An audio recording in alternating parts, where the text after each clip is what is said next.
1, 2, 3. You.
Hello, can you hear me? Check. 1, 2, 3. 1, 2, 3.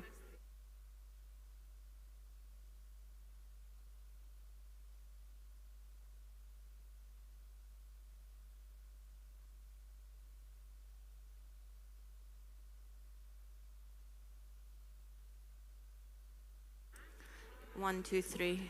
Check. Okay. Thank you.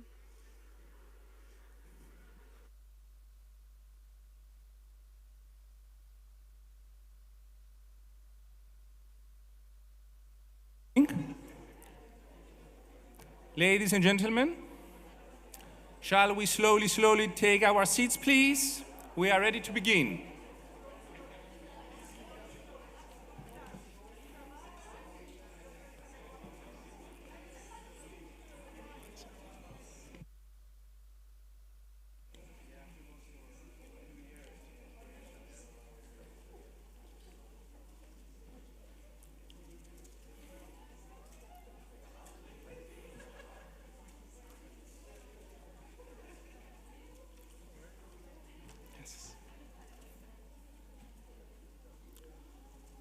Merci.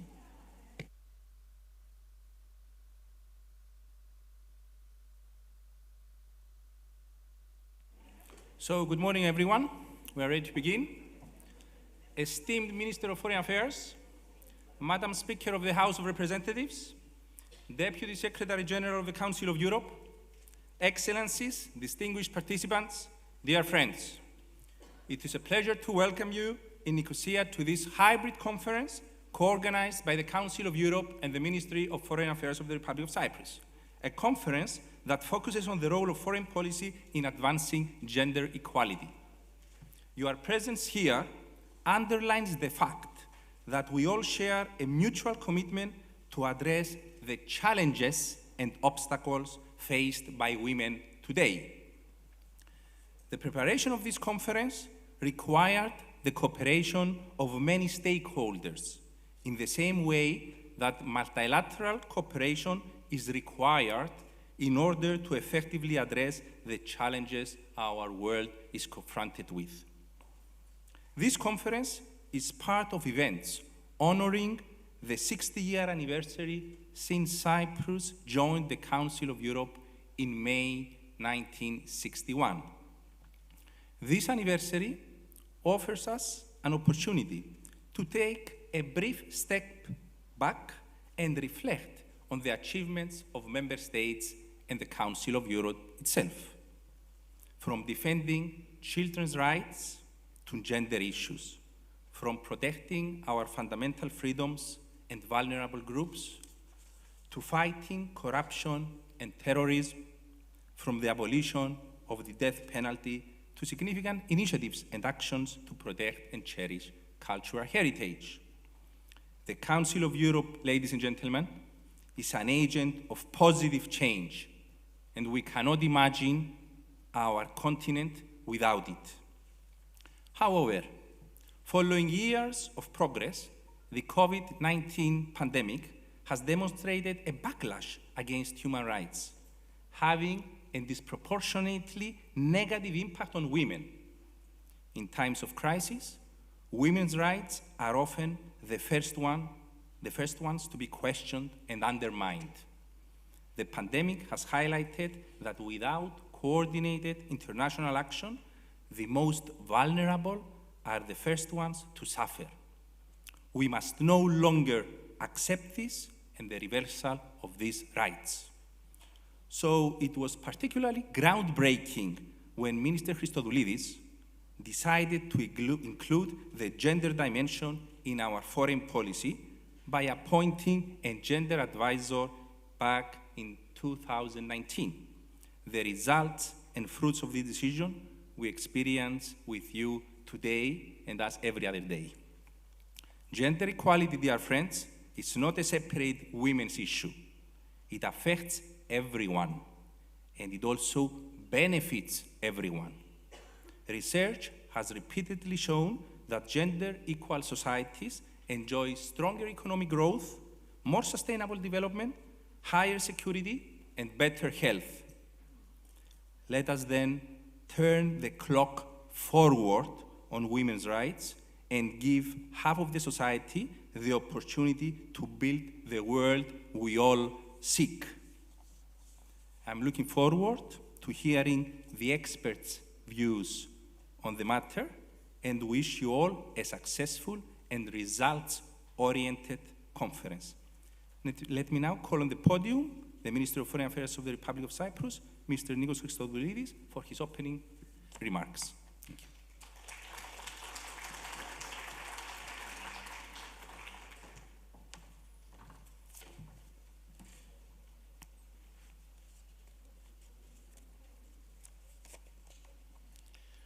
Madam Speaker of the House of Representatives, Deputy Secretary General of the Council of Europe, Your Excellencies, dear friends, it gives me great pleasure to extend a warm welcome to all of you at today's hybrid conference co-organized by the Ministry of Foreign Affairs and the Council of Europe in the context of events celebrating 60 years since since the Republic of Cyprus joined the Council of Europe.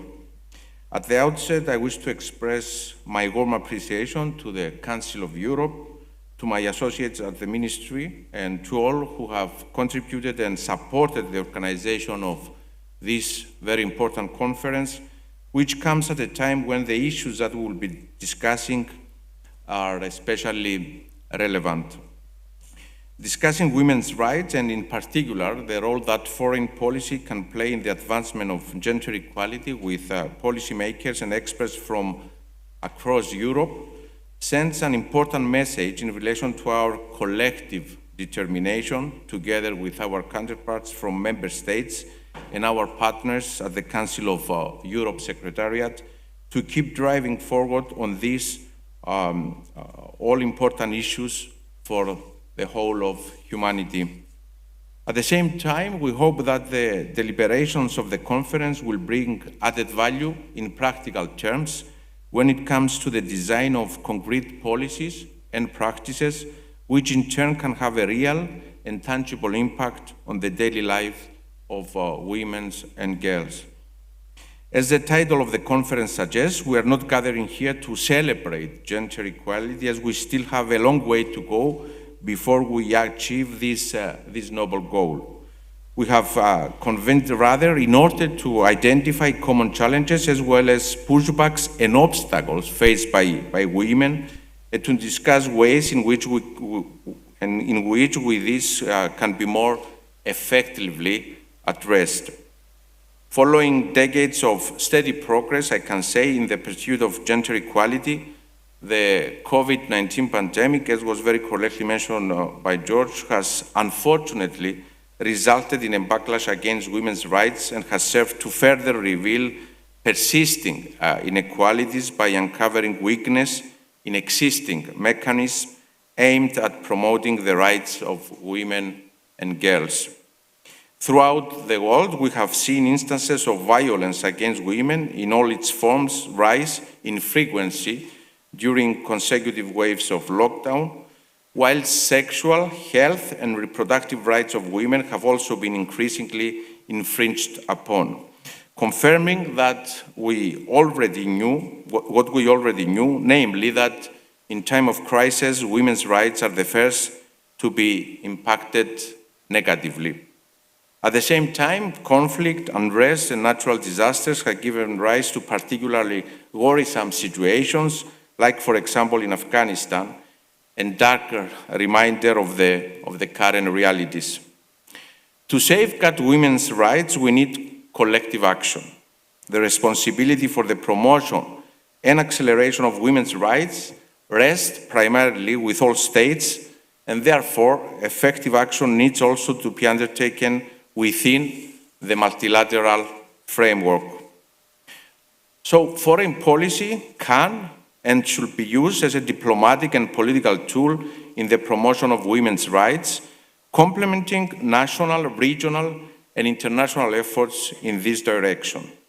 Political leadership needs to play an essential role in this process, meaning that the importance of placing gender equality at the core of foreign policy priorities cannot be stressed enough. Mainstreaming gender in foreign policy is fundamental for the formulation of inclusive policies, while at the same time it sends out a strong message at both national and international level that women's rights are first and foremost human rights. The COVID pandemic has highlighted that without coordinated international effort, the rights of women and girls will always be the first to suffer from backlashes during crisis. Dear friends, it's not my intention to stand here and pretend that Cyprus has reached substantial equality between women and men. However, like most countries in the world, we have made good headway in recent years on the road to gender equality here in Cyprus too. Amongst other benchmarks achieved, we have in recent years ratified the Council of Europe Convention on Preventing and Combating Violence Against Women and Domestic Violence, and our Parliament has voted a law on violence against women based on the Convention. The Cyprus Parliament has also voted a law on combating sexism based on the relevant Council of Europe recommendations. Despite, though, the undeniable progress we have achieved, we know this very, very well, that we still have a long way to go, and we are determined to redouble our efforts until we achieve the goal of gender equality and eradicate all forms of discrimination. It is against precisely this backdrop that we have taken in 2019 the decision to actively mainstream the gender dimension into our foreign policy in order to work in a holistic way, both at home and on the international scene. Identifying the challenging state of current affairs in relation to women's rights is the easiest part of this effort. What is more important, and of course more challenging, is to create the right conditions and structures and to design and adopt appropriate and concrete measures and policies to overturn the inequalities.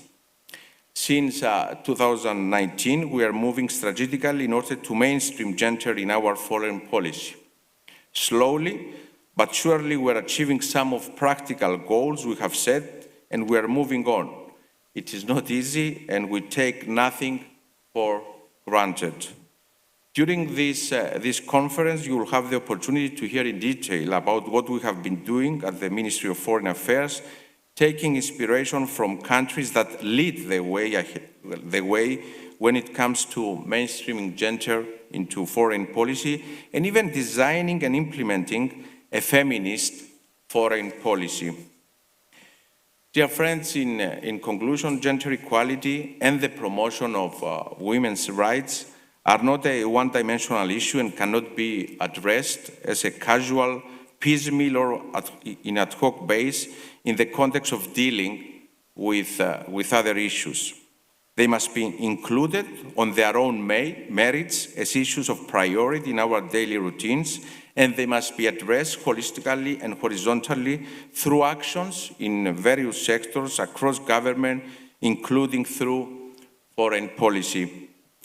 Our long-term ambition is for Cyprus to become in the near future a model in the region on issues related to gender equality, contributing substantially to the promotion of regional and international cooperation in this very important field. We sincerely hope that this effort will bring value also in our collective efforts within the framework of the Council of Europe, an organization that we are proud to be member for the past 60 years, not least because of its groundbreaking work in the promotion and protection of human rights. I wish you all productive and meaningful deliberations during the conference, and I warmly thank and congratulate once again the Council of Europe and all of you who have contributed to this conference. Thank you very much.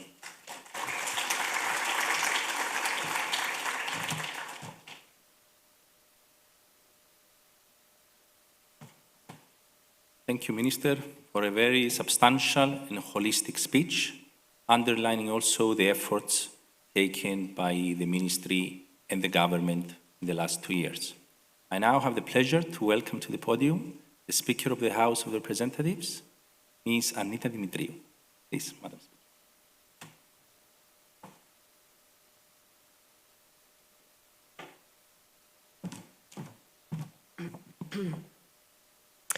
Dear Mr. Minister of Foreign Affairs, dear members of the Parliament, I think I saw Mrs. Attalidou somewhere, yes, Mrs. Attalidou.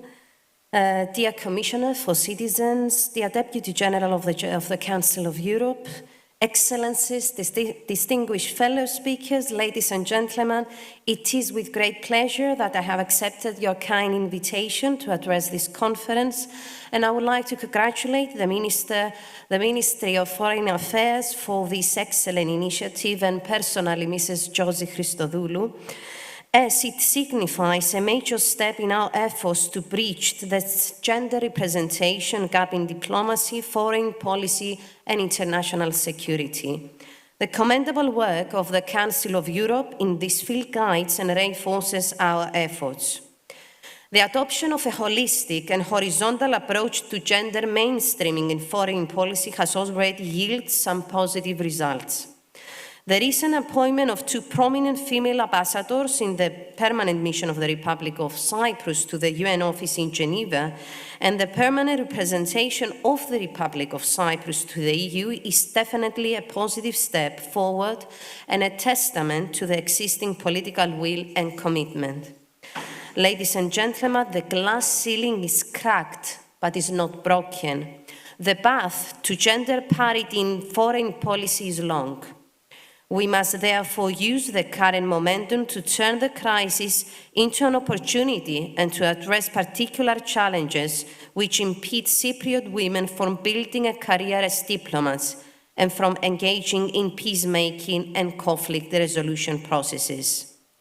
The United Nations Security Council Resolution 1325 on women, peace and security constitutes a milestone in the struggle to achieve gender-balanced representation in diplomacy, as it acknowledges the adverse impact of conflict, crisis, and wars on women and girls.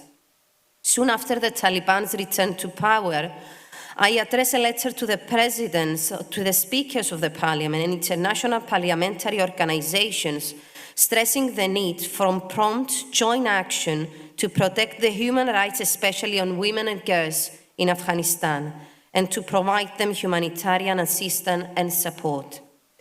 Despite growing evidence that peace agreements are more inclusive, sustainable, and durable, when women participate in peace negotiation, women's particular needs, views, and concerns are sidelined in the formulation and implementation of foreign policy decisions.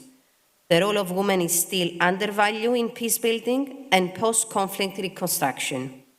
Gender equality must be an internal part of policy responses to crisis, as their repercussions are never gender blind. Cyprus ranks 21st on the Gender Equality Index. Cypriot women are underrepresented in all decision-making structure and leadership, and encounter multiple constraints in assuming diplomatic careers, and that is the truth. Women are deprived of equal opportunities to enter diplomacy because of persistent gendered stereotypes and bias. Diplomacy is an even playing field, as women are perceived as not suitable or fully equipped for assuming these positions, while there are higher expectations from them. Charlotte Whitton highlights that whatever women do, they must do it twice, or let me add 3 times, as well to men to be thought half as good. Luckily, this is not difficult. Cypriot women shoulder more care responsibilities and unpaid work than men and have limited access to established leadership networks. Strong emphasis must be put not only on increasing the number of women in leadership positions, but primarily on transforming the gender nature of diplomacy.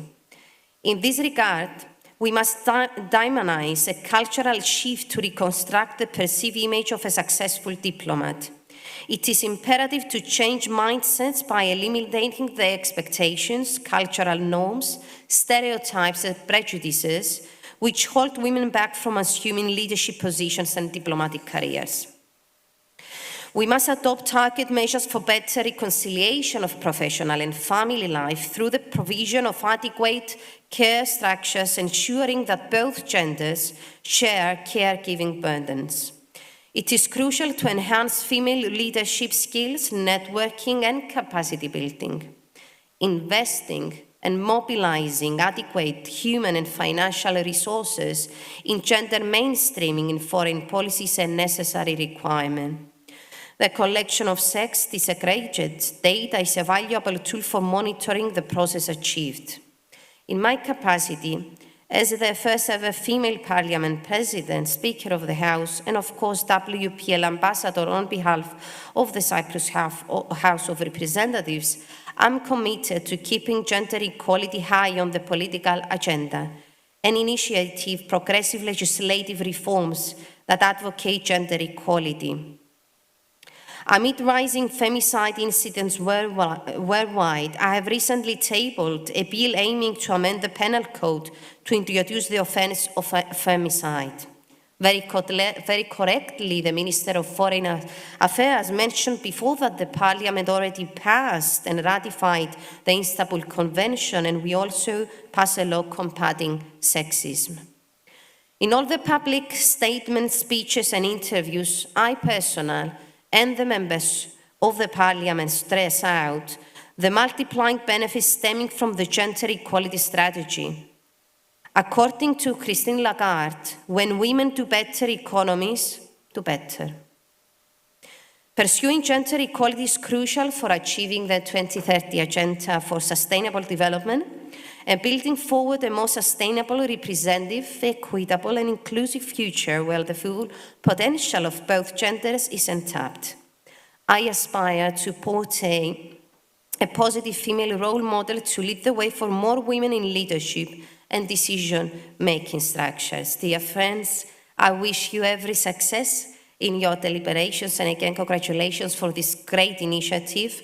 I'm confident that the exchange of best practices and the valuable insights of distinguished fellow speakers will further enhance Cyprus' efforts to become a regional hub in advocating gender mainstreaming in foreign policy. Thank you very much.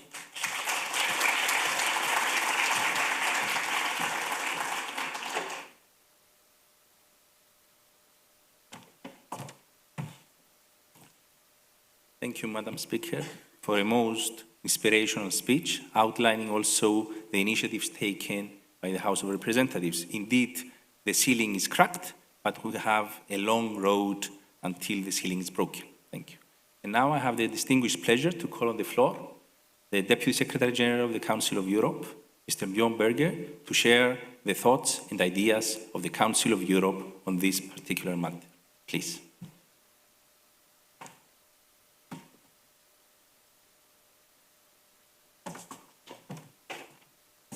Good morning to you all, Foreign Minister, President of the House of Representatives, Excellencies, distinguished speakers and observers. Next week will mark the 71st anniversary of the European Convention on Human Rights. Since it came into force, it has helped build a system that is unique for Europe and essential for us as individuals in safeguarding and promoting the fundamental rights that we too often take for granted. And for the past 60 years, Cyprus has been a much valued member of the Council of Europe, playing its role in upholding those rights across our continent. This is an important anniversary, and I congratulate Cyprus. The European Convention gives women rights and protection that no other foreign policy tool has ever achieved, and no other continent has ever attained. The Council of Europe's human rights-centered approach has dignity and equality at its core. It uses multilateral cooperation to shape, deploy, and monitor the tools that put those rights to work in our everyday lives, deploying multilateral action in the interest of 840 million Europeans who live on our continent. But let me this morning be a little more concrete. Over the years, this is what we have done to help advance gender equality. Today, the best and most relevant tool we have is the Istanbul Convention on preventing and combating violence against women and domestic violence. Recognizing that these issues affect millions of women across our 47 member states. Its aims are clear and direct: to prevent violence against women, to protect those who become victims, and to ensure that prosecution of the perpetrators. In addition, it criminalizes specific offenses, including stalking and forced marriage.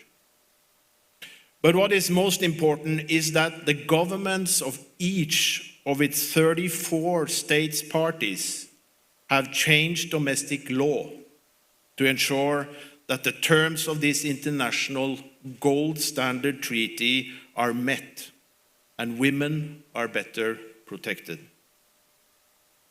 But as we know, in any struggle, there are setbacks. Some have sought to undermine and discredit the Istanbul Convention.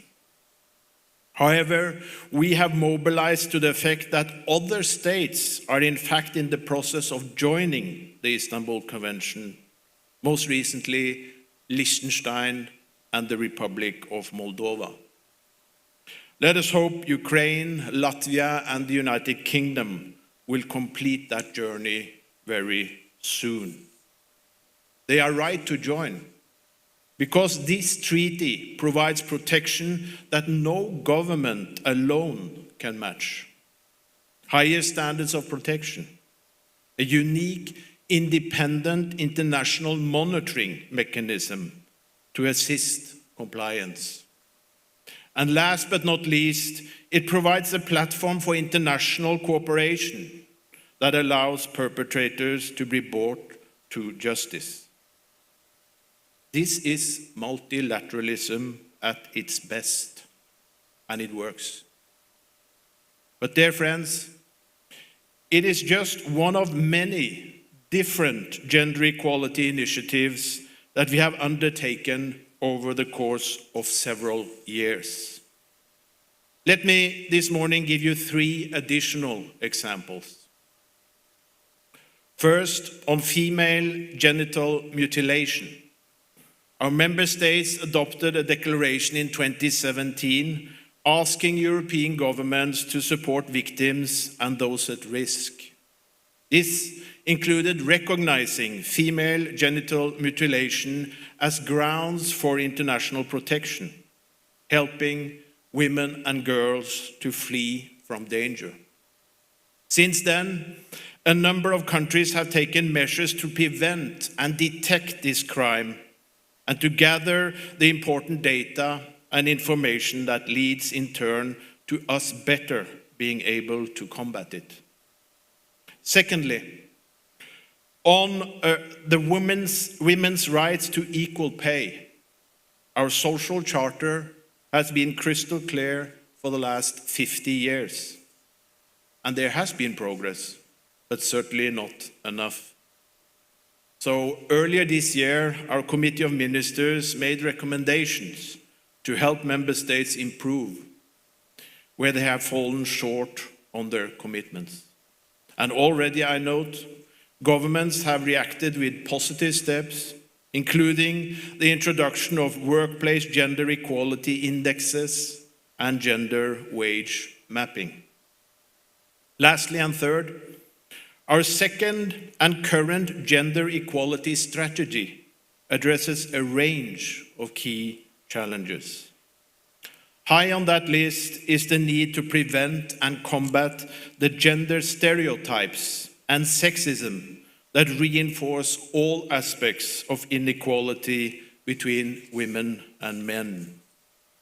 Complementing this, all our 47 member states adopted another recommendation providing the first ever international definition of sexism. It calls on national authorities to counter hate speech online, offline, promote gender-inclusive language, and ensure equality in the way that women and men are represented in the range of contexts. And it asks them to promote workplace equality and tackle sexism across the public sector. At the same time, regular reporting from the Council of Europe's Gender Equality Commission is designed to help keep up the momentum for change. The gender equality strategy also includes a focus on equal access to justice, gender mainstreaming in policy decisions, and measures to protect the rights of migrant, refugee, and asylum-seeking women and girls, a group that are particularly disadvantaged and whose situation this conference will rightly address. Dear friends, we all know that progress towards equality is uneven and that there are those who want to roll back the years, or more accurately, the gains that have been made. We need to do the contrary, to do even more. And so often, this boils down to the matter of political will. You have the first-hand insights and experience that are central to the work we do and to the wider foreign policy challenges. I hope that through this conference, we will all become wiser and more determined than ever before. Thank you very much for your attention.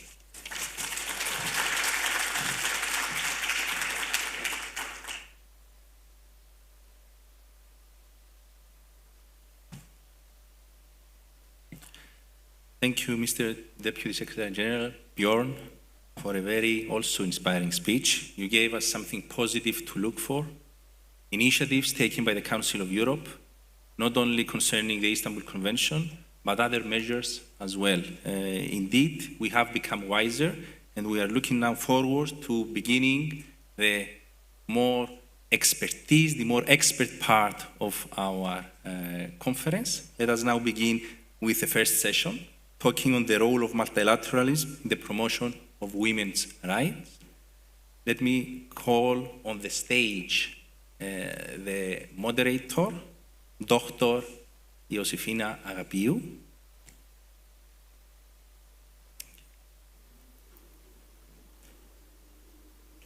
Professor at the University of Cyprus. Thank you for being with us. And also call at the stage the two of the three speakers, Ms. Elvira Kovac, the Vice Person of the Subcommittee on Gender Equality of the Committee on Equality and Non-Discrimination of the Parliamentary Assembly of the Council of Europe. Welcome. Looking forward to hearing you. Ms. Stella Roner-Grubacic will be participating virtually. She will be virtually with us.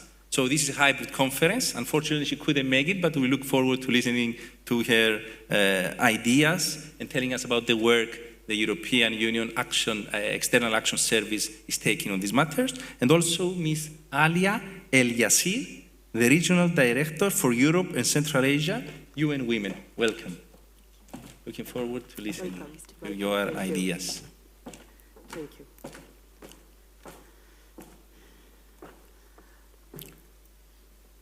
So, the floor is yours. Yeah, thank you. Let me welcome you all. First of all, Hugh, on this panel, and all of you here. I would like to congratulate the Ministry of Foreign Affairs and the Council of Europe for organizing this excellent event.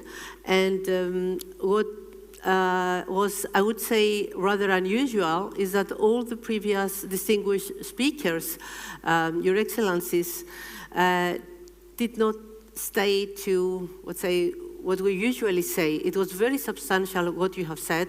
So I will not make a long introduction into this session, but I would like to say two things. The first one is we are here to discuss multilateralism. People usually forget, but I would like to remind us that the Council of Europe was the first multilateral institution in the post-World War II world in Europe, founded in 1949 for democracy and human rights. I think this is something that we need to keep in mind, and also that today it performs a very substantial role in this respect. And the European Union is quite often building on the work of the Council of Europe, and people are not aware of this. So I think this is an excellent opportunity to remind us of this fact.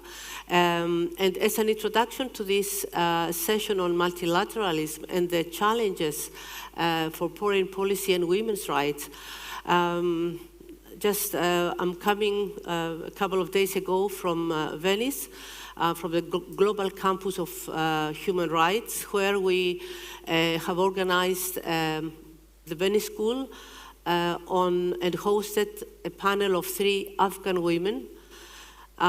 It was just amazing how foreign policy can give hope, can give strength to those women who are fighting for the human rights and democracy in their own country. So I think it's now time to really value multilateralism in these tricky times that we are living through. So we have here, I'm now turning to my guests here. We have the pleasure to host in this panel Elvira Kovac, who is the Vice Chairperson of the Subcommittee on Gender Equality of the Committee on Equality and Non-Discrimination of the Parliamentary Assembly of the Council of Europe. Welcome. Stella Roner-Grubacic, from the Ambassador from the External Action Service, Ambassador for Gender and Diversity, European Union, who is joining us remotely. Welcome to this panel, Ambassador. And also Alia here present, Alia Ali Yassir, Regional Director for Europe and Central Asia of UN Women. Welcome as well. So this is, I think, a very interesting panel to discuss a couple of key questions. I would like to ask you, what are the most important changes in the interlinkages between multilateralism and gender equality or women's rights in the last decade, and how did these changes come about? I would like to start with you, Elvira. Thank you. Thank you, dear participants, dear colleagues, panelists. It is a real honor to represent the Parliamentary Assembly of the Council of Europe here. I was introduced as a vice chair of the subcommittee, but actually I'm here as a former chair, also as a former chair of the big committee on equality and non-discrimination, and someone who has been in the Parliamentary Assembly and Council of Europe for 14 years now. And I believe that, so when we speak about the Council of Europe, and I'm really grateful that you explained the importance of the organization, that sometimes we forgot the Parliamentary Assembly. And the Parliamentary Assembly of the Council of Europe is all, so multilateralism is all about it. So we are representing 47 member states, plus observers and partner for democracy status countries. And the parliamentarians are meeting in Strasbourg 4 times a year. And of course, we have specific committees. So the main task of our committee is, of course, gender equality. And the main work of us is to prepare recommendations on policies and practices connected to the topics we are dealing with. Of course, I used to be a rapporteur on different topics, from minority issues to hate speech, but the most important for this topic is my report, which was adopted back in 2019 towards an ambitious Council of Europe agenda for gender equality. And when I was preparing for this panel and for this conference, I just looked back, what did I say back then, 2 years ago when it was adopted actually in Belgrade on a committee meeting. And I think the main messages were almost the same, because that time we prepared it because of the 70th anniversary of the Council of Europe. And then we mentioned the Committee of Ministers recommendation, also from that year, preventing and combating sexism, because that's the most important. And I think it was just mentioned at the beginning speeches on countering online sexism, including sexist hate speech.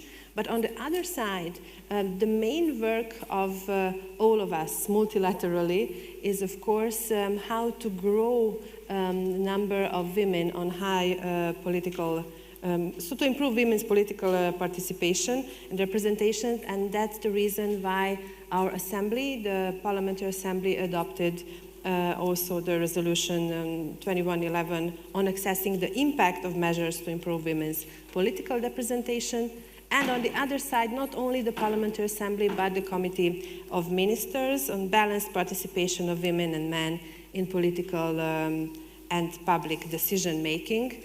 Because, and the thing that we have to deal and to speak about the same things now as we used to do it a few years ago and time before that, so in the last decade, means that we are working on it and there are some steps forward, but again, we can see backlash in different countries, and we still have to work together internationally. So international organizations, forums like this are really important for improvement. Thank you very much for this insightful presentation. The report was adopted before COVID, but I think after COVID it remains also very powerful. Exactly. Yes. I'm now turning to you, Ambassador, with the same question on multilateralism and women's rights. How do you see things? First of all, thank you once again for having me here today. And I would like to congratulate the Republic of Cyprus with organizing the event. It's also an honor to be joining you, albeit remotely. And I'm looking forward to the opportunity where I could be there in person. Turning to your question, I think it is clear to everybody that we've built over the years important multilateral framework. And this clearly was also mentioned by the previous speaker, Secretary General of the Council of Europe. And I think we all agree instruments like the Beijing Platform, the adoption of the United Nations 1325, as well as the Women, Peace and Security Agenda, have been really instrumental to further women's rights over the years. So this is a very important driver of women's rights, women empowerment. And maybe one, if I may, preliminary still on multilateralism. Clearly, I think we've all found out, and certainly the EU, that rules-based multilateralism is working. That's really why it DNA in the EU Council of Europe. And of course, that is also why we are forging such close partnership with other multilateral organizations. And I'm thinking here most particularly of the UN. It's so maybe good to mention that I just got back from New York, where I attended the Security Council debate on women, peace and security. And actually also, it was mentioned also, but had a meeting in that context with a delegation of Afghan women who were those days in New York. So there, I'm saying this because it really shows that multilateralism is not just, I guess, a vague sort of diplomatic concept or jargon. It's really working. It's a way of achieving clear results that we can build on later. So for this, it's also important, I think, to mention that at the EU level, we have really put in place a very robust policy framework on gender equality and women's empowerment in an external action plan, which is called the Gender Action Plan 3, so GAP 3 in jargon. And this action plan provides us with a strategic, ambitious political tool that sends a very clear message of the EU's commitment to gender equality in all of our external actions. One of the pillars I would like to mention specifically of the GAP 3 is our ambition that the EU boosts its leadership role on gender equality, women's and girls' rights, and empowerment, again, at the multilateral level, thereby contributing to advancing this agenda in the various international and multilateral forums. On this, my last point, I would say that, for instance, one of the things that we've put in place and we're working on together with the UN is the Spotlight initiatives that really provides us also with the financial means to strengthen our partnership and to be operational in a multitude of countries. So there too, you see a clear example of how a multilateral framework also leads to operational results and to working on a country level through this multilateral framework that we have established. So important changes indeed that we need to work on and that we need to build further. Thank you. Thank you very much, Ambassador, for highlighting the role of the European Union in this respect. And I think you made by attending the session on the discussion of the Security Council on the Women, Peace and Security Agenda, you have shown how important it is that we cooperate. So the European Union is an important international actor cooperating with the United Nations Security Council, and this gives us the opportunity to turn to you, Yasir, for your answer to this question. Thank you. Thank you. Thank you very much, and good morning to all the distinguished delegates, speakers, participants, including those of you joining us online. And I want to also thank the Ministry of Foreign Affairs of the Republic of Cyprus and the Council of Europe, not only for organizing this very timely event, but also for putting gender equality and women's rights so high on the agenda. And it's natural progression to come after the first two speakers, and I want to just reiterate that multilateralism is really very much part of the DNA of the United Nations system as a whole. And I think if we reflect on the situation today, I think we can all agree that we actually, to solve the problems that the world is facing, we need multilateralism more than ever. We cannot just continue to work within national borders, and we really need to improve that international cooperation that the United Nations system and other multilateral institutions were set up for. The United Nations just celebrated its birthday. It was created 76 years ago, and I think the UN Charter really set the course for what the UN is supposed to do. And it has been in a constant state of evolution and transformation to adapt to a changing situation. And if we look in terms of the period that you're talking about, and I can talk about the birthday of UN Women. It's only 11 years old, but it was created because the system, the UN system, and the member states recognized that much more needs to be done on gender equality and women's empowerment. This was recognized even in there was reference to the Beijing Platform for Action. There was reference to the UN Security Council resolution. It's been over 20 years now, and we're not seeing progress at the rate that we expected to. 6 years ago, there were the Sustainable Development Goals that were adopted by all of the United Nations member states. Very ambitious goals for sustainable development, with gender equality at the heart, not only as a standalone goal, but as part of achieving all of the 17 development goals. And these were there before we were even dealing with what we're seeing today in terms of a global pandemic and the impact of climate change that many countries around the world are seeing. So I think that larger framing, that there is a sense of urgency. But if we look in particular in terms of gender equality and women's rights, as has been very, very well framed in the opening remarks to this meeting, that we are in danger of not only not achieving the aspirations, but actually on rolling back on those rights. So we need a shift in the paradigm, but we definitely need it to be multilateral, this paradigm.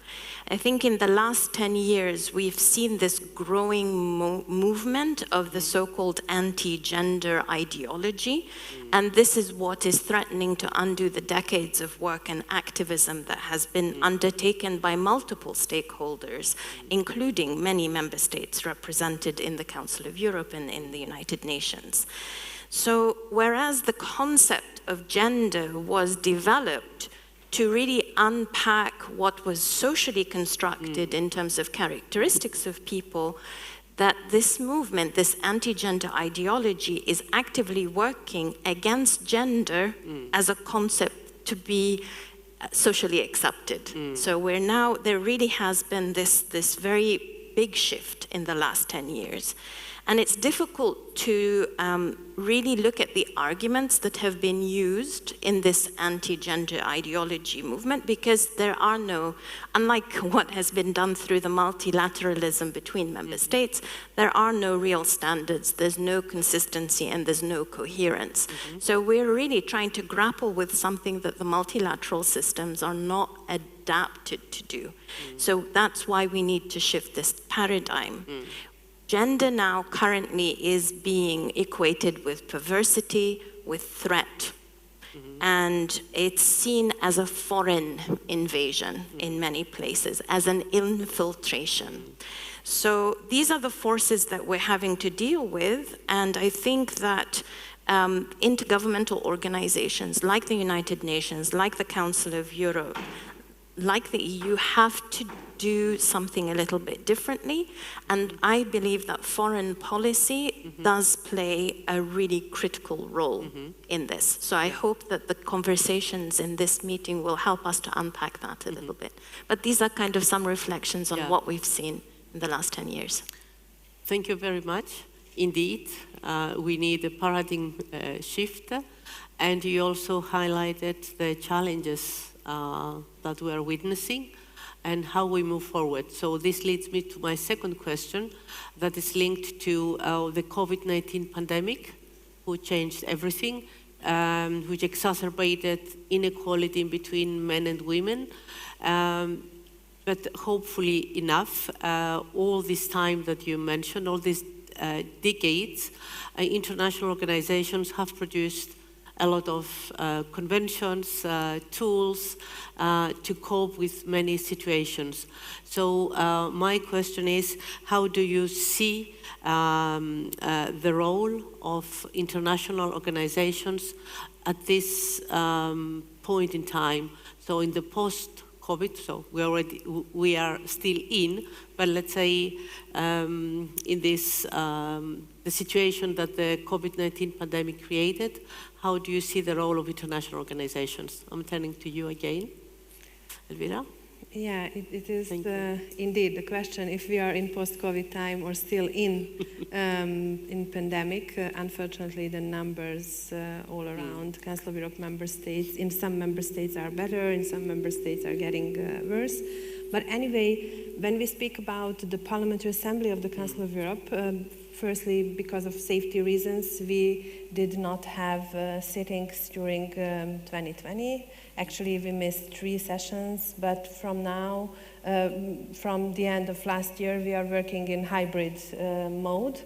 But despite the fact that the members did not have a possibility to meet, of course, we have regular committee meetings online, and the organization is working, and it had a major role in, as you mentioned, formulating different action plans and to help the countries what to do. For example, the Secretary General of the Council of Europe produced a toolbox to assist member states in upholding rights and values during the pandemic, because, as we all know, for our organizations, human rights, democracy, and the rule of law are the 3 main pillars we are working on. And of course, specific materials and guidelines were prepared and sent not only to member states, but also to, as I said, observer status and other countries. And also some parts of the organizations also worked on it, intergovernmental bodies, including the Assembly, since we started to work as normal as possible these days during this year. From January this year, we adopted a few, as I said, the main part of our work are recommendations and resolutions connected to the topic from different view. Of course, when we speak about safety and health issues, the committee in charge for it is the Social Affairs Committee. But we, as again, don't forget gender dimension of the topic, extremely important. So we, as an Equality Committee, worked on a report on opinion on overcoming the socio-economic crisis sparked by COVID-19 pandemic. And the main recommendations of our opinion were to promotion of more inclusive and sustainable development, and mainstreaming gender equality and non-discrimination in all measures, in order really to mitigate the socio-economic effects of the pandemic, but not only the pandemic, but also the other crises because of the health pandemic we are dealing with.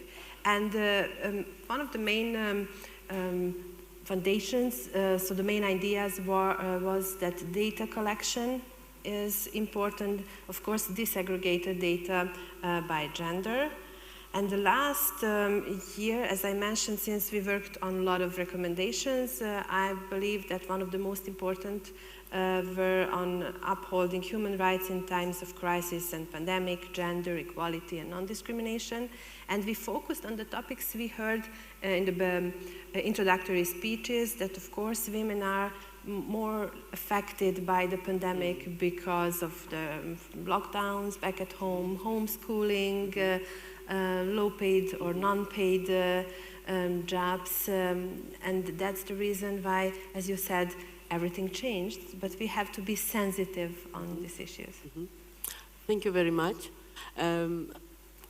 I would like to highlight what you said about the recommendations you issue, etc., because member states, when they had to cope with the situation of COVID, they were all looking to the others what they were doing. They were looking at international organizations, whether there are any recommendations on the specific issues.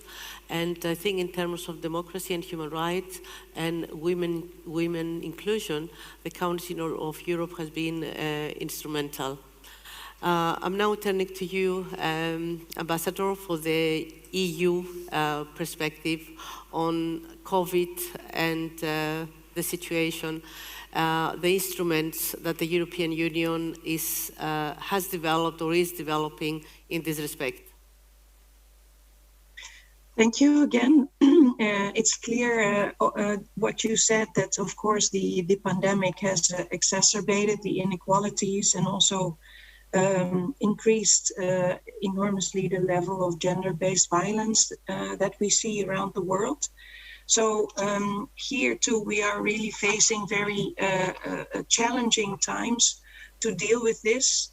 As you know, the EU has obviously set up a recovery fund, which basically provides substantial amounts of money to countries to deal with the pandemic and its aftermath, if we can already speak of the aftermath of the pandemic.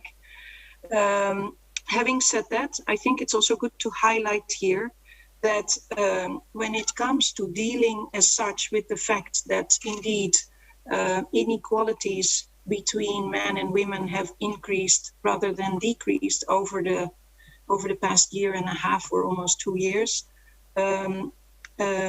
we do not, I think, want to launch ourselves in a direction of having new conventions or new strategies.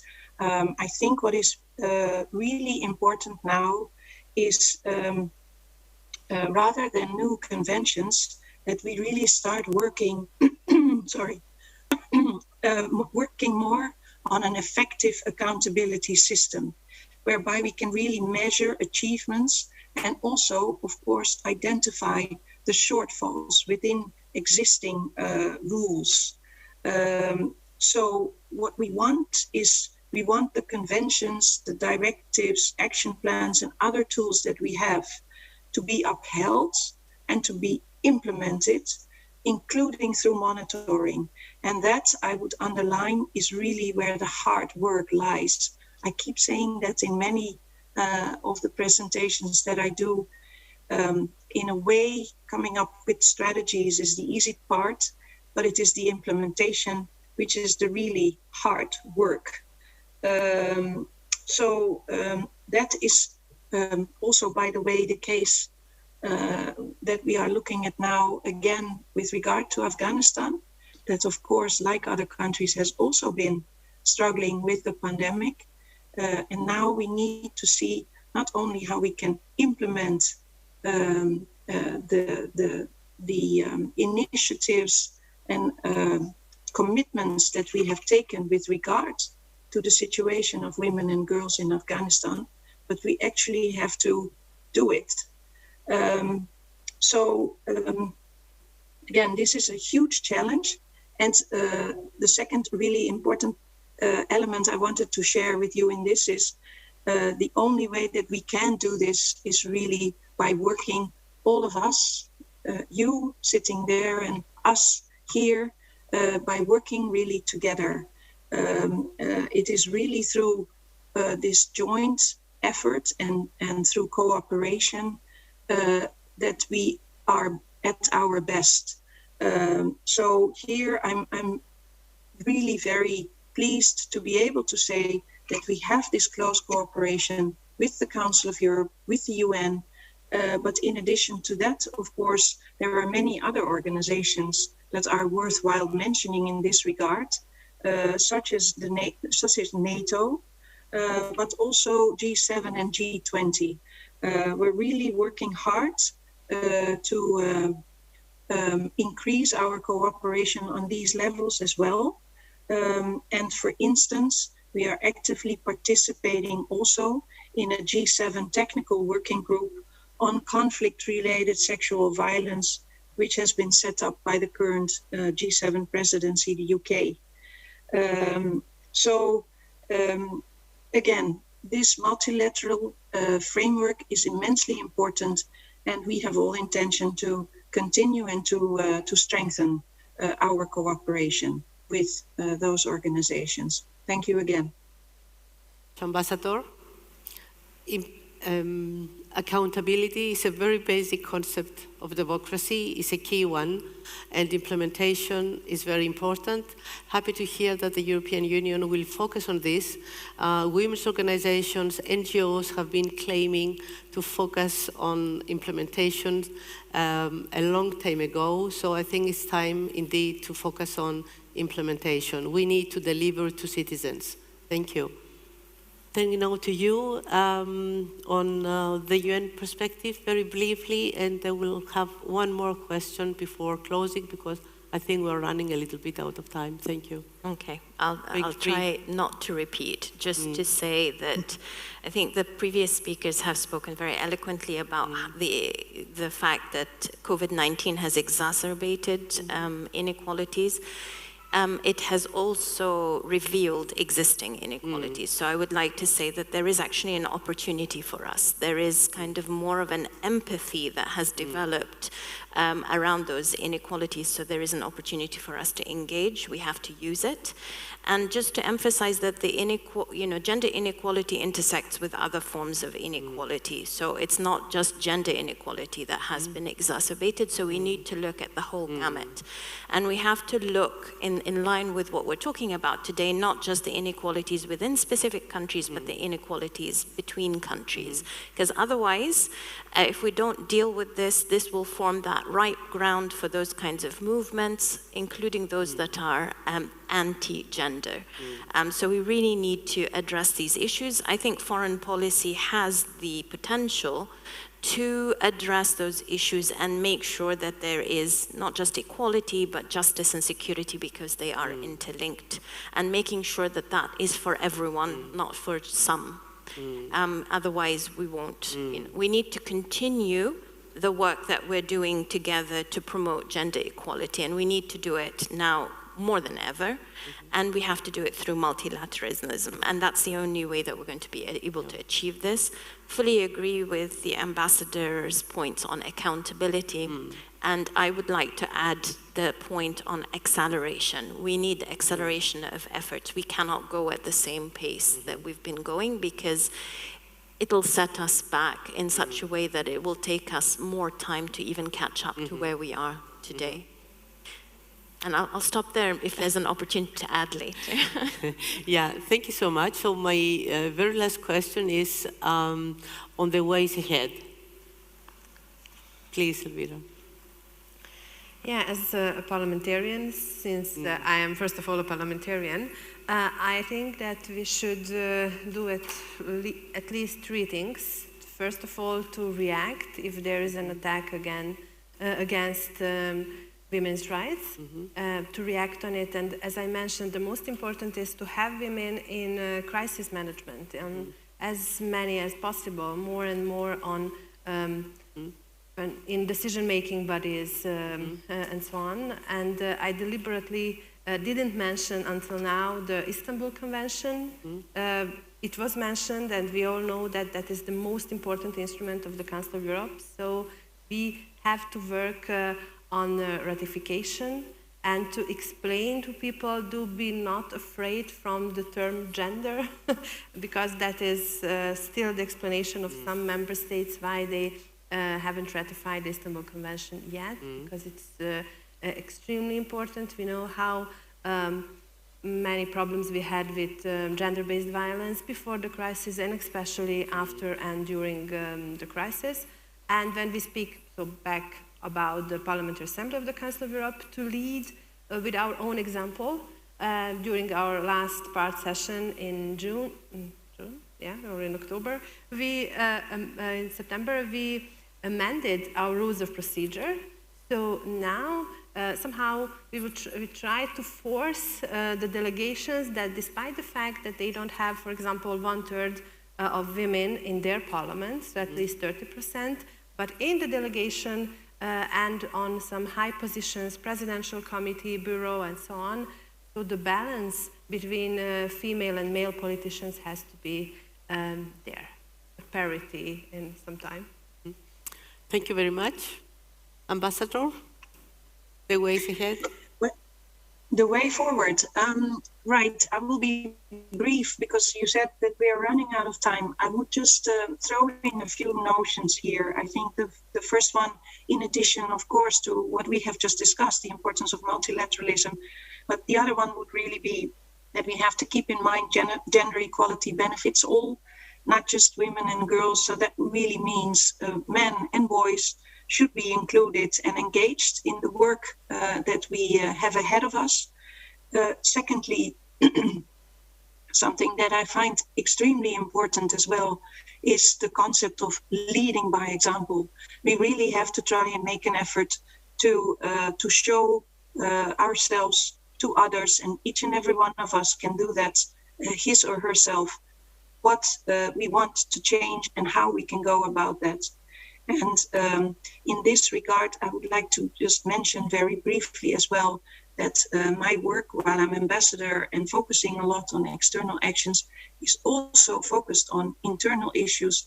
And there, when it comes to the EU and the EAS more particularly, we are introducing the concept of gender responsive leadership. We really are going to look much more carefully at the role that leaders in our own organization have and must have, so that ultimately, indeed, we really get to where we want to be and achieve, indeed, an accelerated progress. I would leave it there. Thanks.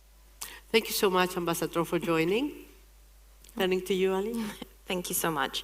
So I would say that it's really, to emphasize what I was saying before, it's important for us to move beyond the traditional approaches of foreign policy, particularly those that emphasize state security and military force.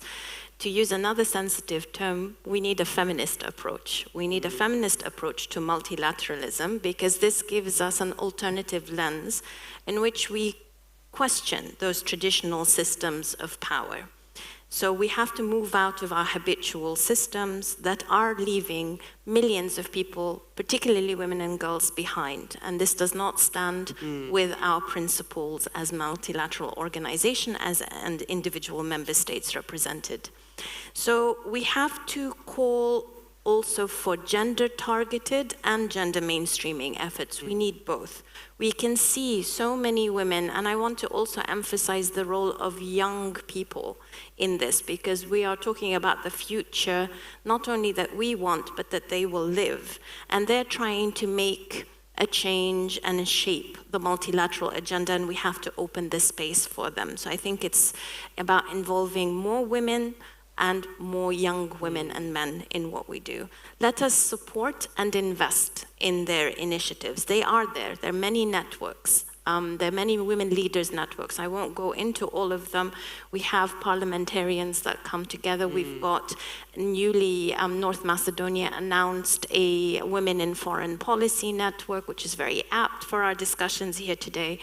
And I would say also what happened this year, it was supposed to happen last year, marking the 25 years since Beijing, but it had to be delayed because of COVID-19, is the Generation Equality Initiative. Generation equality is needed because it is this key key to bringing all actors together. It cannot be siloed groups. We need multiple stakeholders to be discussing this plan about how to move forward, and not just the plan, as the ambassador said, but really the accountability framework that is associated with that, and accelerated action. So the Generation Equality Forum was hosted by France and Mexico earlier this year. It's all about intergenerational dialogue. It's about building a social movement so that also we don't have this separation between the discussions that are happening at the intergovernmental level from what is happening on the ground.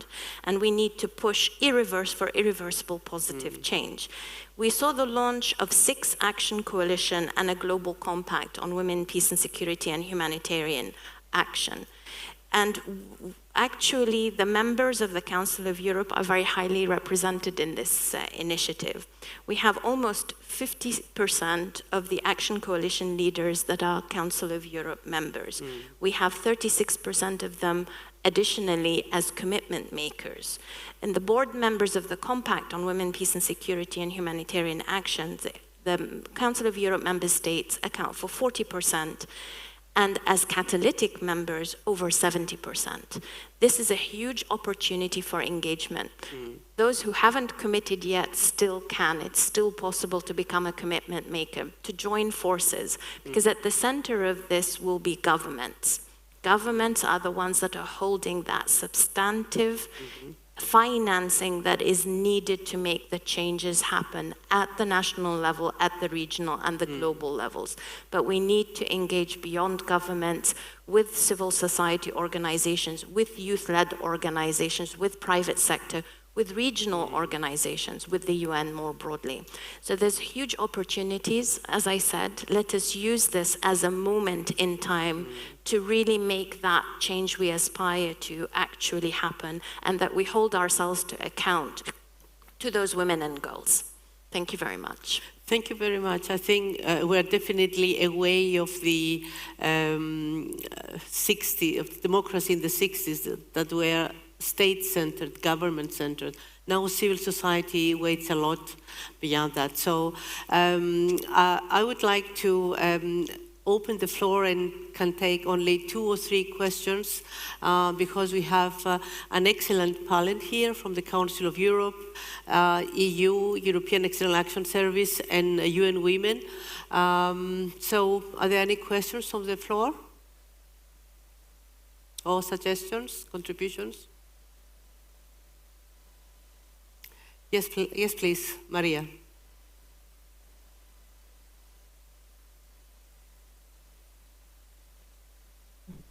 You raised a very interesting questions. I would like only to ask Alia and the rest of the panel to tell us a little bit about the anti-gender ideology, and also what are the root causes of this, and where and which countries is it most prominently? And a little comment with regard to planning and so on. I think it's very, very important to also listen to the diverse and multiple experiences of women on the ground while we are planning the next steps, and also how to include representatives of women to promote their needs. Thank you. Thank you, Maria. Are there any other questions, or shall we proceed with the answer and close the session? Okay, thank you. Maybe you start? Okay, not an easy question to answer. And I think that's the point that I was trying to make. We are looking into it very carefully. But it's basically not just in this region, it's all across the globe. Different organizations are involved. It is being financed in different parts. What we're trying to see is if Like there are connections between, at least in the region, between those who are organized amongst each other in the different parts of the region. We haven't seen that yet, but they are prominent everywhere. Yes, I would say, you know, there's no like clear delineation. And I think that what I would say, the point that you were making about like getting diverse perspectives into the conversation from the ground, from the women themselves, I would say it's really important not to play into the divisive rhetoric of these movements and inadvertently reaffirm the claims they are making of this being an infiltration, this being a foreign concept, or that, you know, you have to speak our discourse or you cannot be part of the conversation. So I think I fully agree with you that you need to get diverse perspectives, including those that maybe are not as aligned with those normative human rights frameworks that we're talking about, because you need this dialogue. You need to get a better understanding, because we should not be othering inadvertently those who would then go into this movement. Because I think although there are standards that are kind of agreed upon amongst us when we're speaking amongst ourselves, this movement that is capitalizing on this othering is not so uniform or standardized. And I think that's the point. And there are some who are on the fence who we can bring into the conversation, and we shouldn't be scared of that. I don't know if this is making sense, but it's that's what I was trying to say. It's not an easy thing to tackle. Yeah. But yeah. Thank you very much. Ambassador? Yeah, I can only agree to what the previous speaker said, namely, this is indeed a very challenging concept. And I can share with you that when I was just in New York now, this was really a topic that was discussed very often, more specifically how difficult it is becoming to indeed to find a common approach or a common way forward with the countries that, as Aliyah Yashir mentioned, are less aligned with our normative framework. And there too, I can only subscribe to what you just said. It's only dialogue that can help us further.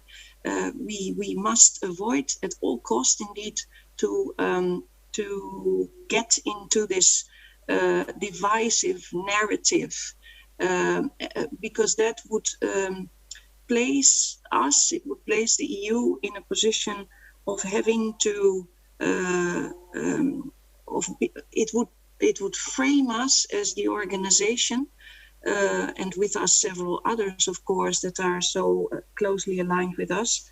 It would frame us as being the more advanced and the very progressive ones, whereas we are talking about frameworks and norms that we have all agreed on. I think this is a very important element to keep in mind. So in the dialogue that we must certainly continue, we must continuously remind the countries of the commitments that they themselves have taken. That I think is key, but it is certainly not an easy thing to do. Thank you. Thank you, Ambassador. Turning to you.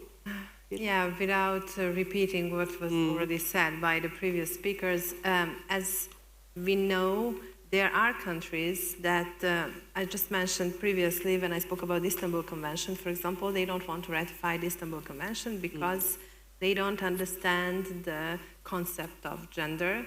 And on the other side, there are some foreign policies that we cannot even speak about sexual and reproductive rights. That's another topic, another issue, another problem.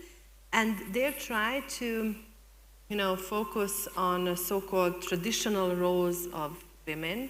And they say that because of that, so it's not easy, as we could hear from the previous speakers, but really, we have to be patient and to explain and try to make things closer to them, but really we know who we are talking about, but that's the reason why I mentioned why the international forums like this, the work of international organizations and all in all multilateralism is extremely important. Yeah. Thank you so much. So we conclude this very interesting session, and I would like to thank all of you for your contribution.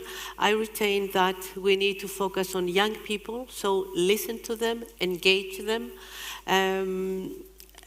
focus on dialogue, avoid divisive narratives, change rhythm, and I think we are, the technology allows us to do this. Women, we need to increase women representation, gender-responsive leadership, feminist approach, and we still need to have a gender focus, but also mainstream gender equality in foreign policies and multilateralism. Thank you so much for all this insightful discussion. Thank you so much. Thank Apparently, you. Thank it's you. a very complex issue. Thank you. Thank you. Okay. Thank you to all.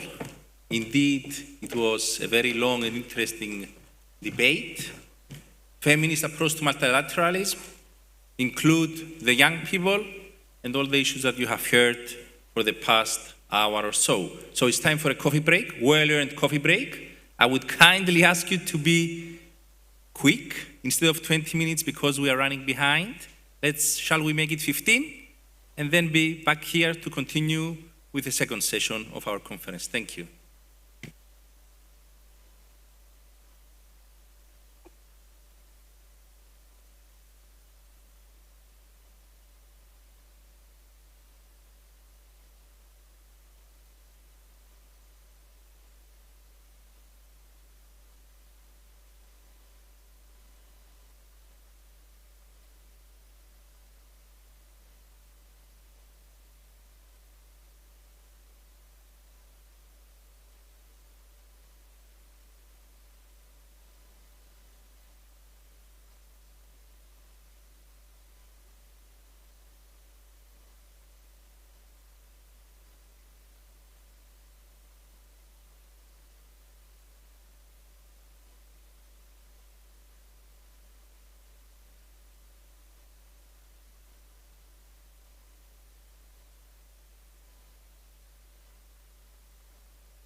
Milo.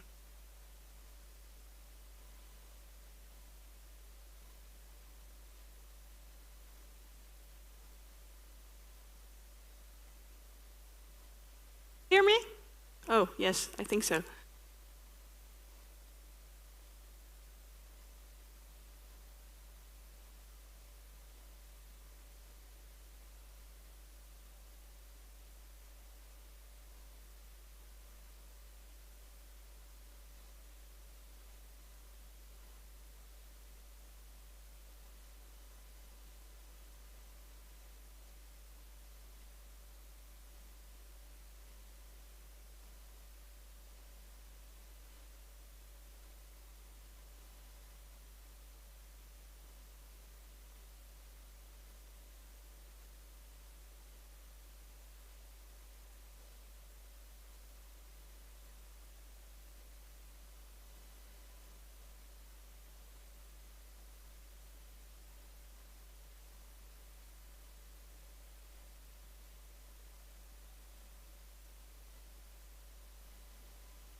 It's our ambassador.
Okay? Is it okay?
Colleagues, we need to come back in quite quickly. We're running behind schedule. Έχει κουδουνούιδα μέσα, όπως τα σχολεία. Εν έχει. Και τούτοι τα μένα πειθάρχητοι τούτοι διπλωμάτες δάμε. Ναι. Colleagues, can you please come back in the room? We need to start.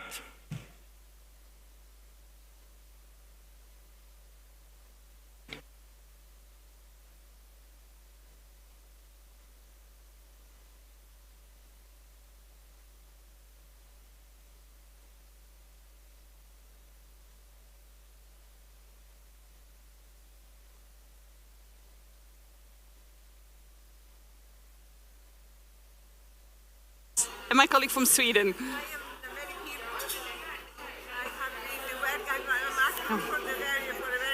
Enough chairs now because there is.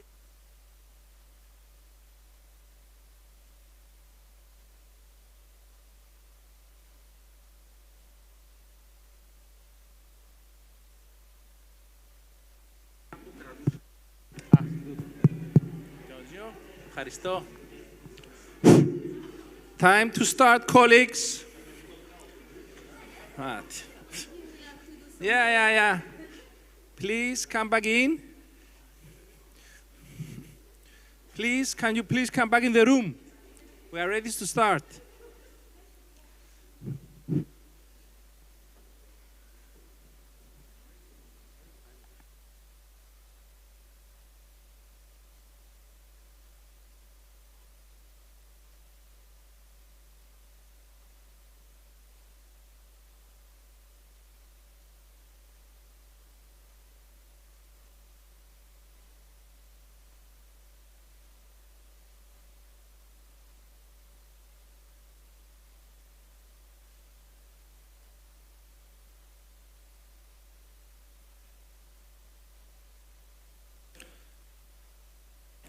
Colleagues, before we begin, just an announcement.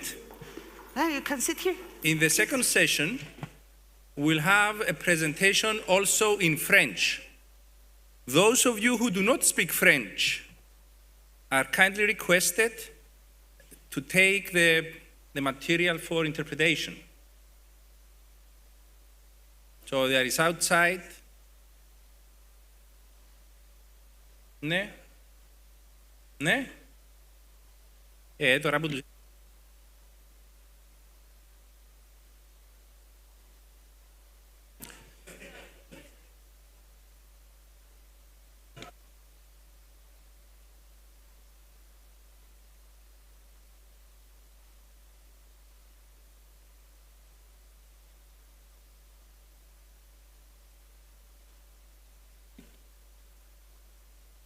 I have just been informed that it has been a false alarm, that it's going to be in English, the presentation, so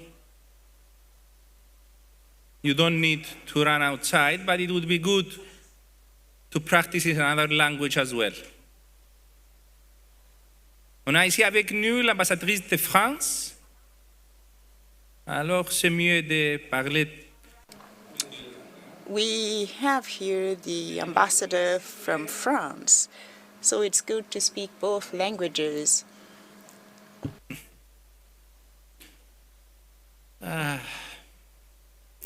And because you are quite not very disciplined, let me try to be diplomatic with the 15 minutes, we might have to shorten the lunch break. Because some of us need to fly back to where they came from, so we need to be a little bit more punctual with the time. So, let me start with session 2, number 2, promoting women's rights and gender equality through a feminist foreign policy. This is something that we very quietly, tacitly have started doing in our ministry, even though we don't call it feminist foreign policy. But we are trying to get there, slowly but steadily. So Claudia Luciani, Director of Human Dignity, Equality and Governance of the Council of Europe, will be our moderator. She already took her place on the stage, and I would welcome our very own Josie Christodoulou, the gender advisor to the Minister of Foreign Affairs, which in essence, it's the first time that I may say it in public, it's gender advisor to the ministry, not only to the minister. Okay. So, it's so we're very happy to have here. Madame Delphine O, elle va être avec nous virtually, right? So Delphine O, she will speak. Okay, she's with us. Bienvenue. Nice. Welcome. Secretary General of the Generation Equality Forum. Alors, ambassadrice, secrétaire générale du Forum Génération Égalité. Botten Huys from the Netherlands, Ambassador for Women's Rights and Gender Equality. Thank you. And Sofia Kaltoch, Ambassador for Gender Equality and Coordinator of the Feminist Foreign Policy from Sweden. So please take your seats. We are ready to begin. And we are looking forward to another fruitful, results-oriented discussion. The floor is yours. Thank you very much, dear. You're the moderator, and it is a pleasure for me to be with you and to be partnering with the Cypriot Ministry for Foreign Affairs in this very interesting conference. So, a warm welcome from the Council of Europe Secretariat. We are very privileged. We have on the panel an outstanding group of experts from different countries that you have already heard introduced by Yorgos. And I would really like for this session to start head on and explore with them, with their help, the question at hand, which is about promoting women's rights through foreign policy, foreign affairs. How do we do that? And then, of course, engage if there are questions from the floor, and, of course, also engage with our colleague with Delphino. Bonjour aussi à vous. I understand that our Good morning. Imperatives. So I think I would like to start with you, and then we'll, of course, go around all the panelists with a very clear question. How did it get started? How, when? Can you time it? Did your country, in this case, France, decide to develop a feminist or gender-sensitive foreign policy? Can you give us some hints about that, some dates, some clues? Thank you very much, Mrs. Luciani. I will actually speak in English unless somebody wants me to speak in French, but I think it's always better not to have a translation. Hello, Josie. Hello, Pascal. Hello, Sophia.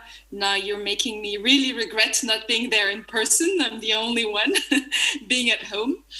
Thank you very much to the government of Cyprus and the Council of Europe for leading the initiative with this very important conference right after the Generation Equality Forum. And I was listening to the previous panel and my colleague from UN Women, Alia Aliasia, talking about the big progress we made with the forum. But here I am today to talk to you about the French feminist foreign policy. As you know, as you might know, there are today 6 countries in the world, only 6 countries that have officially adopted a feminist foreign policy in chronological order: Sweden, Canada, France, Mexico, Spain, and Luxembourg. I'm sure my colleague Sofia from Sweden will explain about the Swedish handbook for feminist foreign policy, which is still very much a model for all of us, countries that have adopted or are about to adopt a feminist foreign policy. And we do very much wish that Cyprus will follow the lead. So France was the 3rd country after Sweden in 2014 and Canada in 2017 to adopt a feminist foreign policy in 2019, after President Emmanuel Macron was elected and declared that gender equality would be the great national cause of his mandate as the president of France. So interestingly enough, Sweden has its handbook for feminist foreign policy. Canada has also published a paper, as did Spain, but France so far has not. And so we will be working on a sort of a communication paper of how we define our French feminist foreign policy. This is the way that I will define it. and this is very much, I think, shared by other countries. How do you mainstream gender equality, women's rights, and women's issues throughout every part and parcel of your foreign policy? And when we talk about foreign policy, of course, we talk about sort of traditional hardcore foreign policy, international security, war and peace, negotiations, but also climate and environmental policy, biodiversity, health policy, education policy, trade policy, which is an upcoming issue, and so on and so on. So one of the ways that France has really tried to be leading the way when it comes to feminist diplomacy is to make sure that whenever we are holding the pen for a resolution, even if that resolution at the UN does not concern directly women's rights, whenever we hold a seat at a table, and as a member of the P5 Security Council, we do have important seats, not only at the UN Security Council, but also at the UN Human Rights Council in Geneva. In every international fora that we have, we do bring up women's rights and gender equality, even if it's not considered the main topic of the issue that is being debated. So it's really a way to sort of stick a foot in the door, as we say in French, and make sure that whenever there's any conversation going on about foreign policy, then we bring up the subject of human rights. And the Afghan crisis that has astonished all of us during the summer is a good example of a crisis that none of us did see coming, and that was primarily about, exfiltrating people out of Afghanistan, but where the issue of women's rights came up front very quickly and very prominently.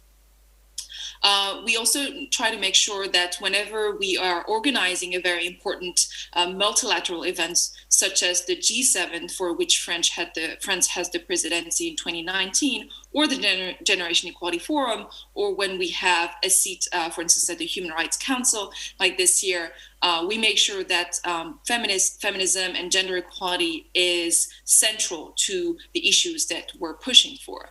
And for instance, the G7, which is a very, very important multilateral platform, the Gender Equality Advisory Council was created by Canada for the G7 in 2018. And then we took the lead and we followed up, and we created the G7 Equality. And so this year in Italy, there was the first G7 equality ministers meeting in Italy. And we do hope that this is something that will be very much in the landscape and will be followed up by future G7 presidencies. And then, of course, the Generation Equality Forum was a very important part of our commitment to gender equality. As my colleague from UN Women has explained in the previous panel, it has been actually 26 years since the last international conference, worldwide conference for gender equality had happened in Beijing in 1995.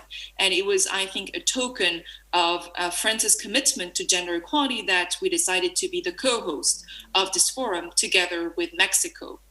And I'm very happy that all of the countries represented on this panel, Cyprus and the Netherlands and Sweden, and of course the Council of Europe and also the European Union and of our friends in Europe, were important members and champions of the action coalitions that we had set forth with the forum. I don't want to delve too much into what we have done with the forum, but it will be a very important part of our job and my job for the next 5 years. We have set forth a dynamic. We have impulsed, new momentum for gender equality. We have gathered more than 70 countries, 70 governments, 1,000 organizations. We have raised $40 billion. This is the biggest amount for gender equality in a quarter of a century.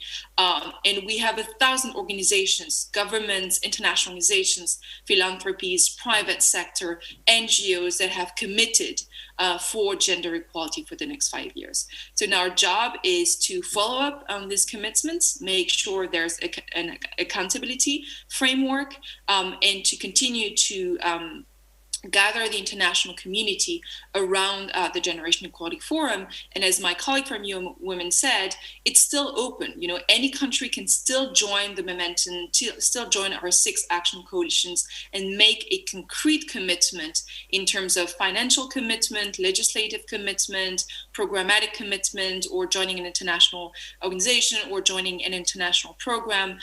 It's still open for the next 5 years. Thank you very much. Delphino from France with this very important statement, and of course all the substantial work that France has done and of which we are fully aware at the Council of Europe, and we commend it, of course. Can we maybe go to where it all started, Sweden? Thank you, and let me also congratulate Cyprus and Josie and the Foreign Minister and the Council of Europe for this important initiative. As we heard from Delphine, Sweden became the first country in the world to launch feminist foreign policy already in October 2014. And at the time it all sounded a bit mysterious, but it's actually very simple and very basic. It means that we systematically integrate a gender perspective throughout our foreign policy agenda, and in everything we do within our foreign service, we strive to work to combat gender inequalities and the discrimination of women and girls. Why did we launch this agenda? Because we did realize, as we have also heard from Delphine, that the daily life of women and girls are still marked with discrimination in terms of participation in political life, in terms of representation in decision-making forums, peace processes, etc., but also in terms of economic empowerment. And I would like to commend also France and Mexico and UN Women for the very important Generation Equality Forum, where Sweden has taken on a specific responsibility in terms of economic empowerment, which is also a very much linked to the other parts of rights of women and girls. So the feminist foreign policy for Sweden is simply based on the fundamental notion that peace, security and development cannot be achieved if half of the population is excluded. So it's not only the right thing to do, but it's also, I would say, in our enlightened self-interest as diplomats, as foreign policy makers, to make sure that a feminist perspective is included in all parts of foreign policy.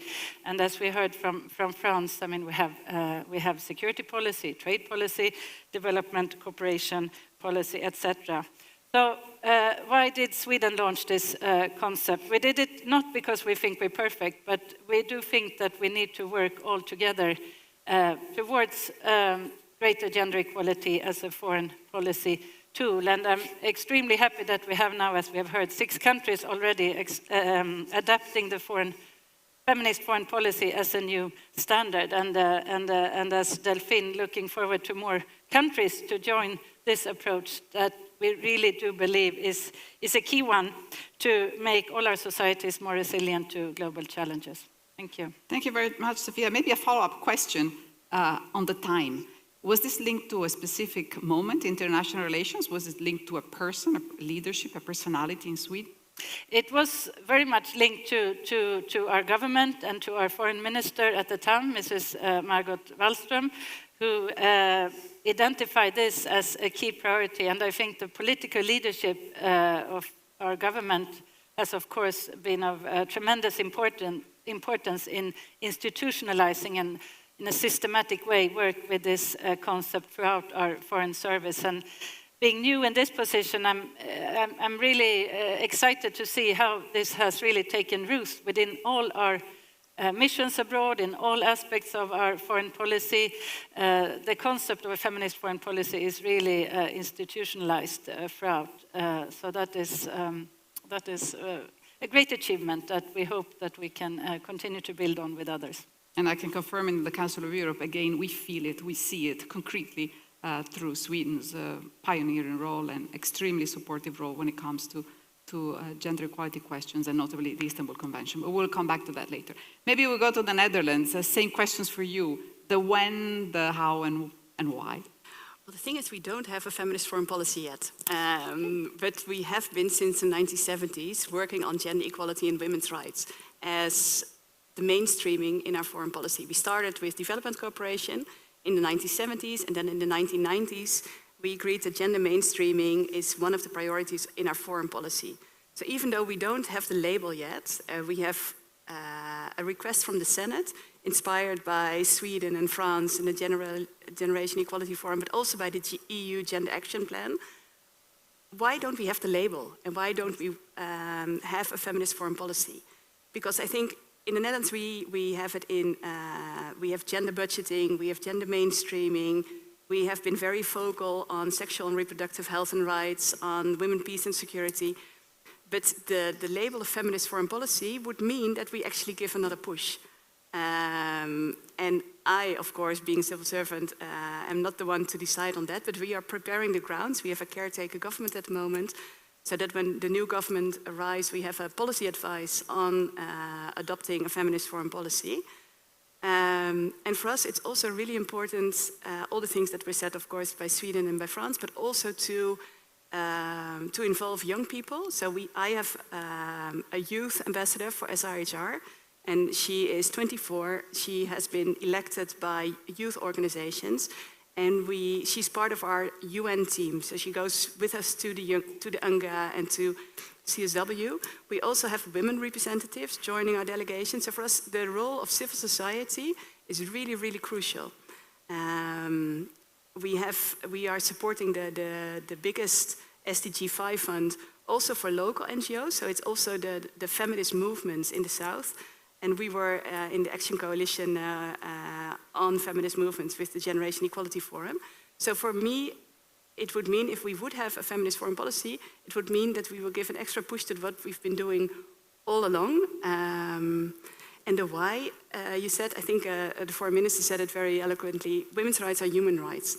And the protection of human rights is part and parcel of our constitution in the first chapter. So women's rights, it's very logical that the Dutch put so much priority and emphasis in their foreign policy on gender equality and women's rights. And it's also a necessity, it's conditional to achieve the SDGs that we all signed up to, all the countries in the world. If we don't have gender equality, we will never reach the 2030 agenda. Very clear. Maybe what you said begs the question, why has been there resistance to labeling this feminist? Does that give us some extra clues about maybe the difficulties that every country may encounter in this? Yeah, I think it's the word feminist. I think in previous forum it was discussed about the sensitivities around the word gender, but also on the word feminist. So I think that is actually the main source of resistance. It's not the policy, because we've been doing it, and also within the organization, we have 2025 goals that 50-50 parity in leadership positions should be there. It's a cabinet decision. So I think actually, I tell mainly my male colleagues, we already have it, but we just don't have the label.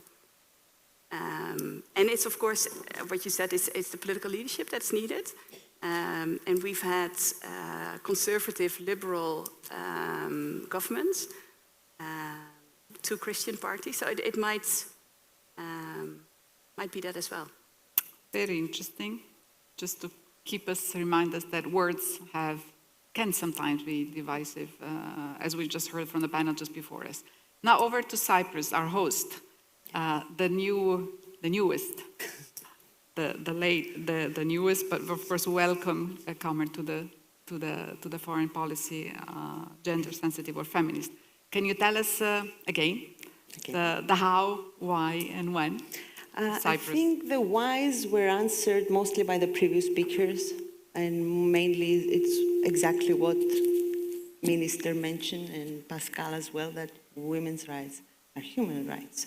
And I think Minister Christodoulidis decided this in 2019, and the main reason he decided to do it was to make it a political and policy priority, investing in this way in women's rights, and make it part of an integral part of the Cyprus foreign policy, and not a matter of a sensitivity of individual diplomats.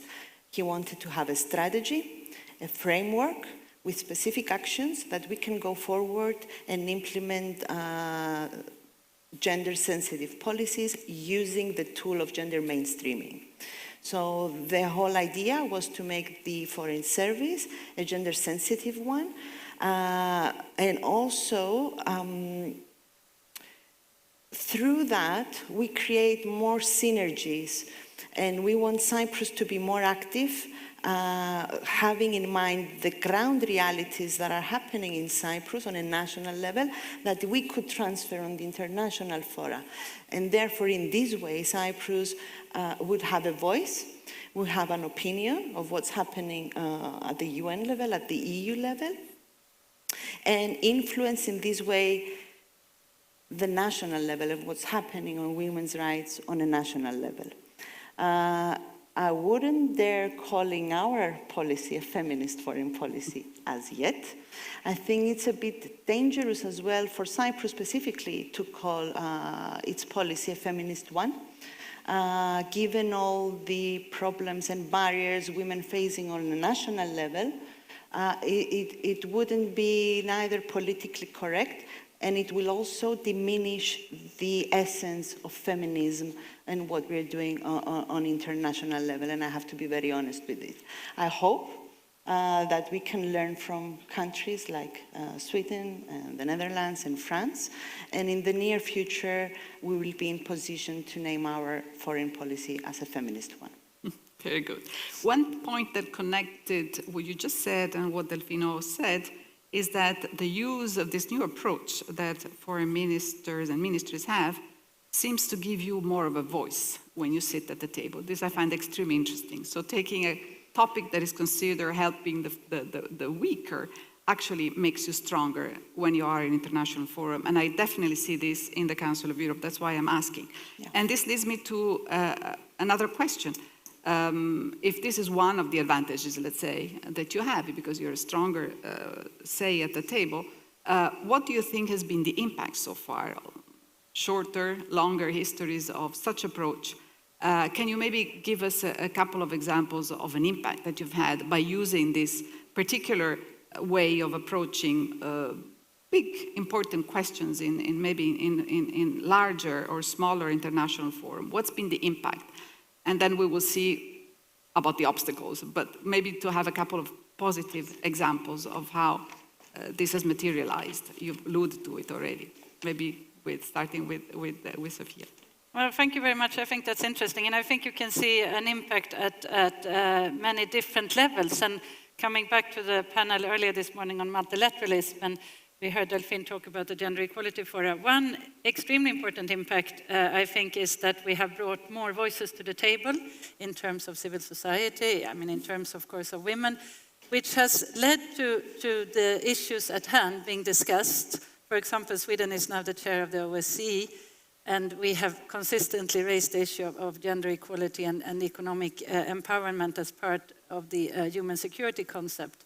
And bringing in those issues is an enlightenment, I think. It also opens up avenues for solutions that, with a more narrow focus, excluding women and gender issues, is not possible to see. So I think in multilateralism, definitely this has opened up the rooms for more creative solutions, and really looking at the global challenges we have at hand and the role of multilateralism that we heard about earlier, to bring in the concept of a feminist foreign policy and the perspectives and voices of women, I really do think it contributes to substantive solutions.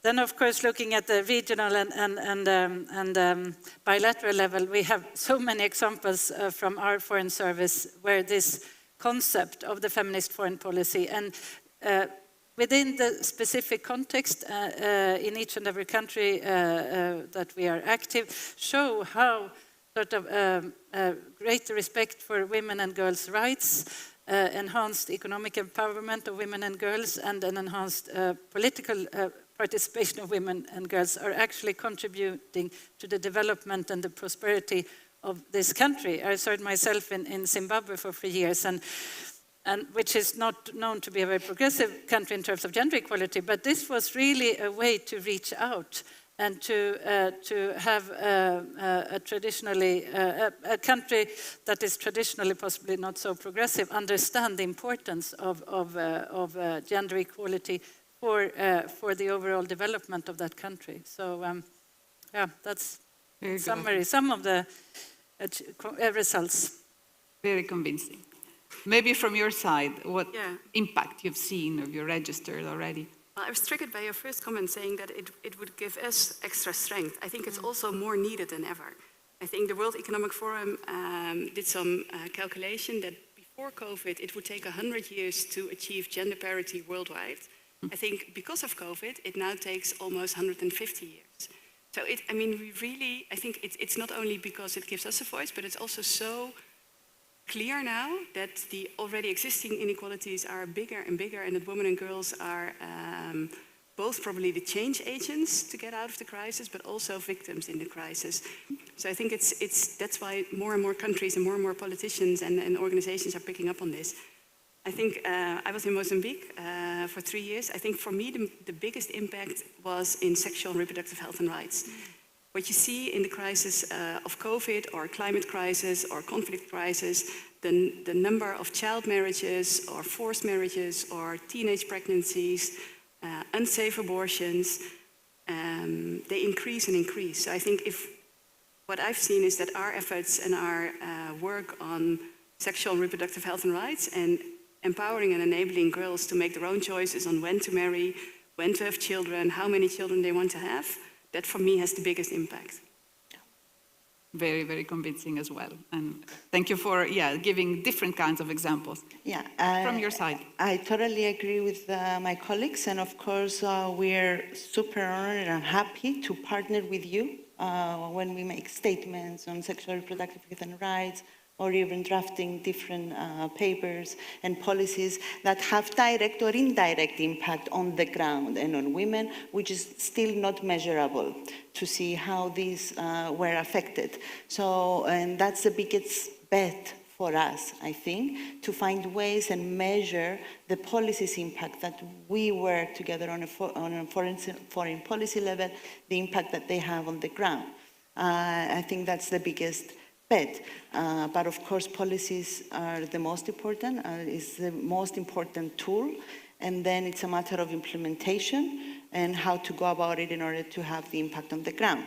If I may, I would like to speak more of the impact that we have within the MFA, and I think what I can see that happened is that we have challenged and shaken the system. All ministries around the world, ministers of foreign affairs, are quite masculine. I think statistics shows that the majority of diplomats are male. We know that international relations are very male-oriented. So I think what has shaken up the ministry is the fact that women's rights is not only perceived as a social issue now, but a political one. And just because it has been integrated in the foreign policies, which are considered hardcore. So I think the impact is there, and we can see how we try to redesign the system to mainstream gender horizontally in the policies of the Ministry of Foreign Affairs and different departments, be it economic diplomacy, multilateralism, within bilateral relations, and especially our focus working on the region. So we have one of the successes, I would say, is our developmental and humanitarian policy has become a gendered one. We strategically design our project to target women and do projects on women's rights. So that's one of the impact, I will say. The fact that we have a dedicated unit now working at the issue, so we have seen this structural change. And because we have this change, we have already set up a policy planning, a policy framework of what we drafted, and it was approved on the highest level at the ministerial committee, so it gives them more of a ground, if you like, so for us to move towards our direction. So I would say that the impact is also within the Ministry of Foreign Affairs, that suddenly the issue of women's rights, it's not something out of space or,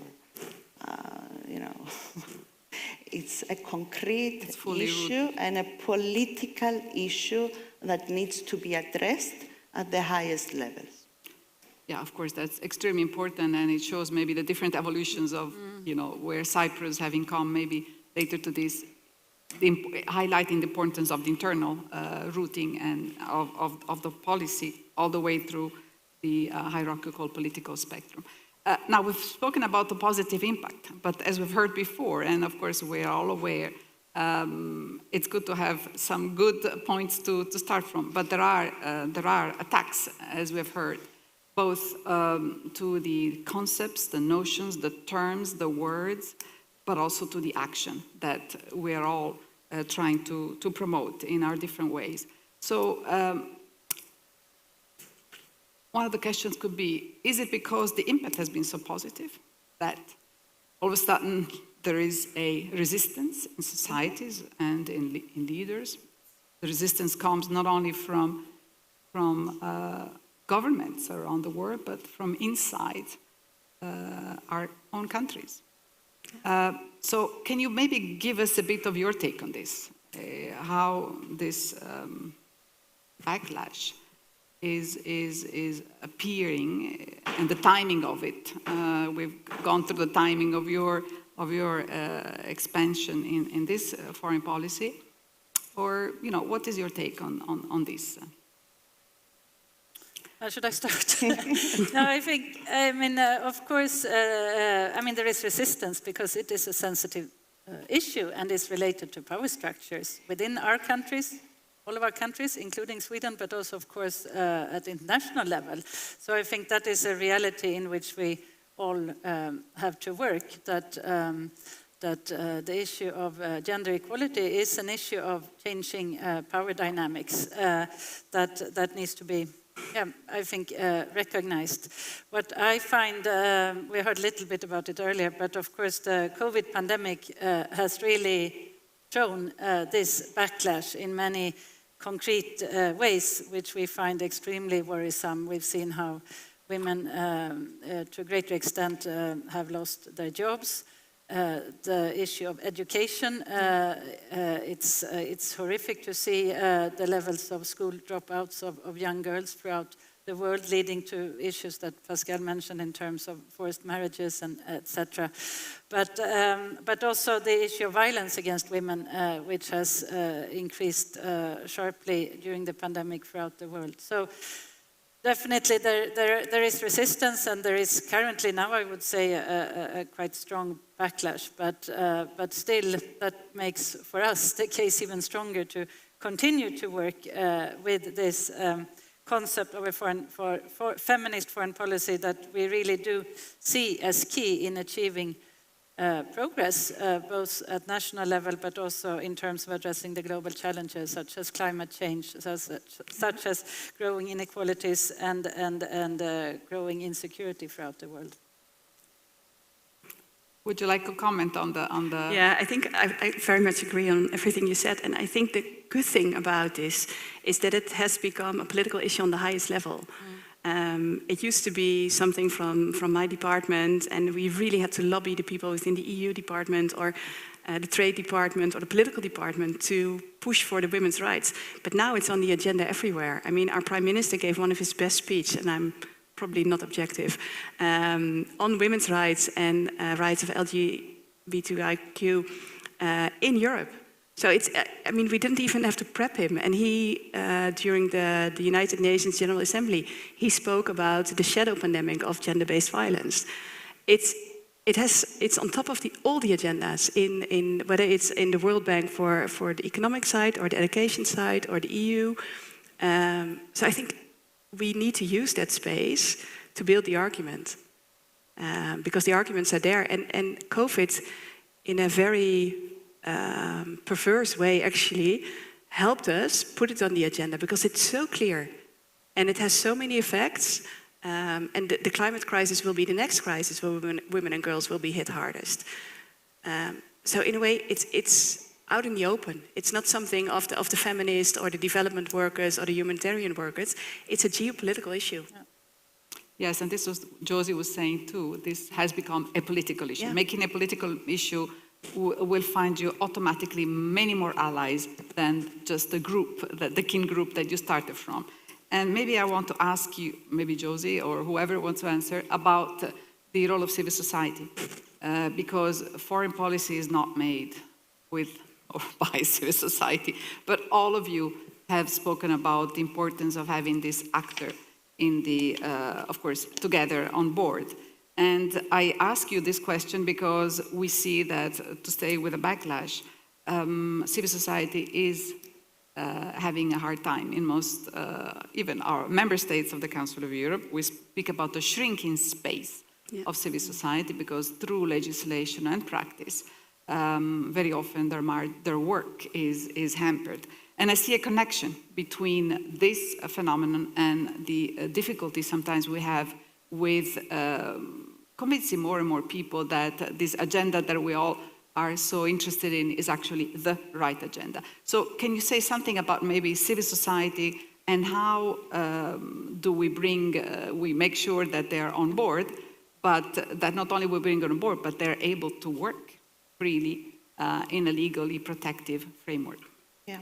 If I may, just before, I also say a sentence on the backlash? Yes, and say that COVID-19 did not only push us back, but it also uncovered all the limitations of state mechanisms across the world, especially when it comes to violence against women. And this is something that we should address constantly, and we do, with Pascal and Sofia and Delphine and everyone. But we need to do more. We need to find ways to do more. And one of the ways, and to connect it with your question, is to work with civil society. I'm privileged and lucky enough I was part of the civil society. I was working with the Mediterranean Institute of Gender Studies for 14 years. And I know exactly the problems and barriers that many NGOs across the world face when it comes to work with different governments.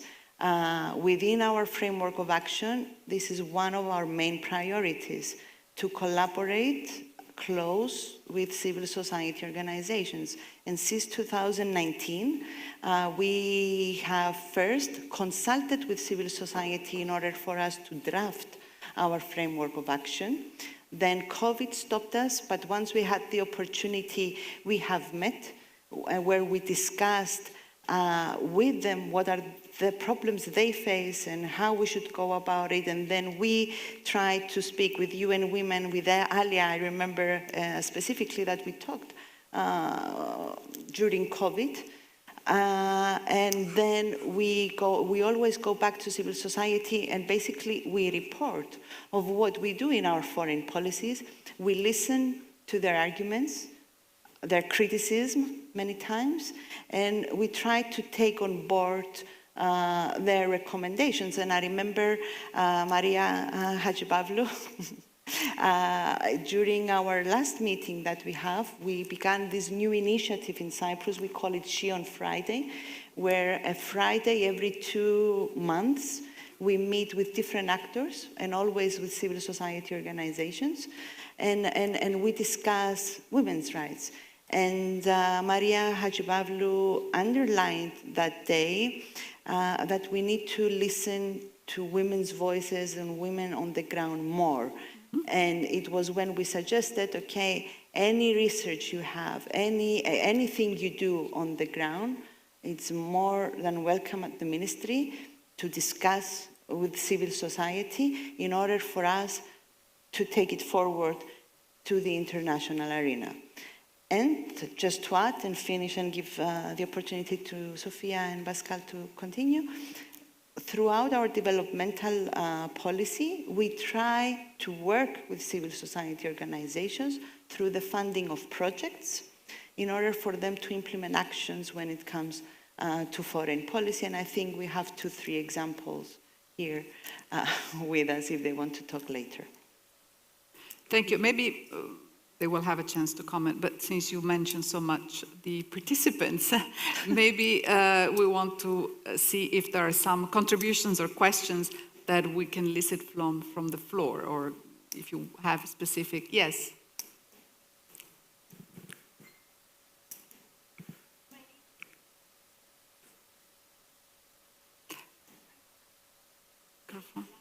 Can you just wait for a microphone so everybody can hear you?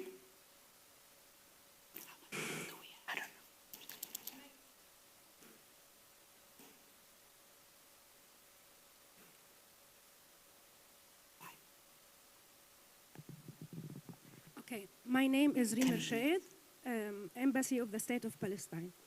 I would like to say that today is the National Day of the Palestinian Women. I want to say that we are talking about the foreign policy, how foreign policy can promote the gender equality. I want to tell you about the struggle of Palestinian women, but before of that, I want to say that the leadership in Palestine support the woman, and we can see the woman a decision maker, and we can see her everywhere, and she's in power, and she has a full support from the Palestinian leadership. But I would like to speak about the struggle of the Palestinian women. But I will give you, for example, about women and children in Palestine, girls in Palestine, and they represent a high slide of Palestinian women. Number one, I want to speak about Khalida Jarrar. Khalida Jarrar is a member in the Legislative Council, and she also the Palestinian representative in the Council of Europe. Khalida Jarrar was sent to administrative detention several times for several years, but the most strategic one, the last one, which was in 2021 when she lost her daughter, and she was not allowed to bury her daughter. She was not allowed for denied for temporary release, half an hour to bury her daughter and give her goodbye kiss. I'm talking about the freedom of the woman in Palestine. I want to speak, before speaking about gender equality, I want to speak about children, girls in Palestine who need to struggle to pass checkpoint, not safe to work in bumpy roads because the occupation does not allow pavement. I want to speak about Salha Hamadin. She is from, live in Abu Hindi Valley. She is from Arab al-Jahalin. This girl, she wants the Hans Christian International Prize for Fiction in a work out of 1,200 work. This girl needs to work 14 kilometers every day, go and coming, and she lives in a tent because she lives in an area which is classified by the occupation C, and they are not allowed to build neither houses nor schools, and she lives without electricity, without water. So this is so I'm talking about first freedom, second access for education. What about access for medical treatment? I will tell you about. Maybe if you can come with a question though, because we want to try to use the panelists for questions, if you can have a question for them.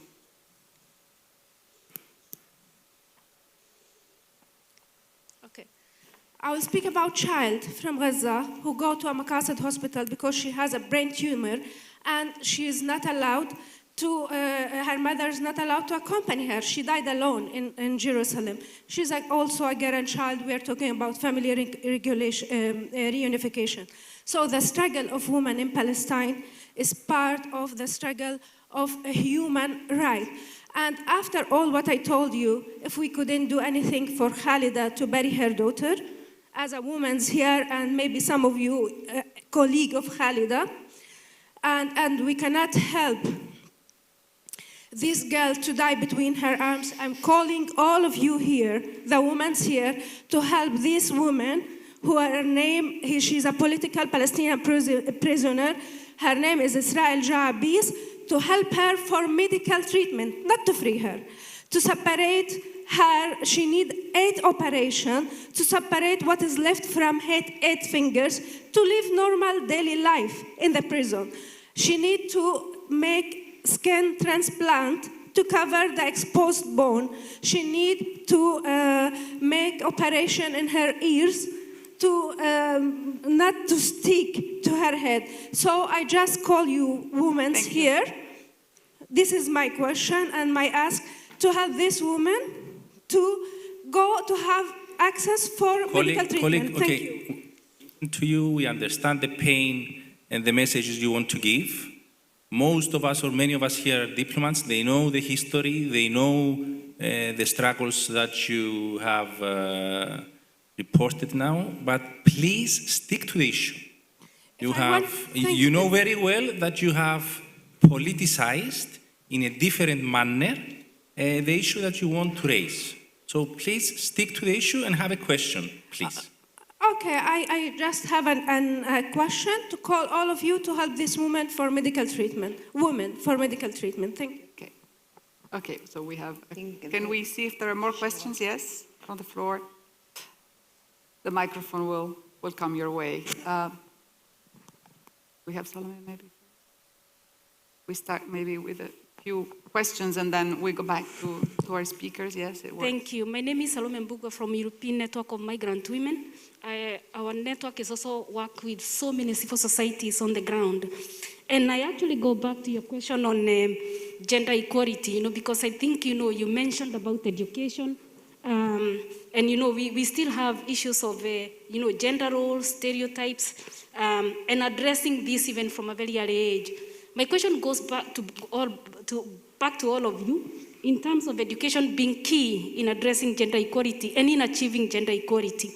Education in schools, what do you think about that? Because when we talk about just people getting educated, we have to start early if we really want to build the future of the people.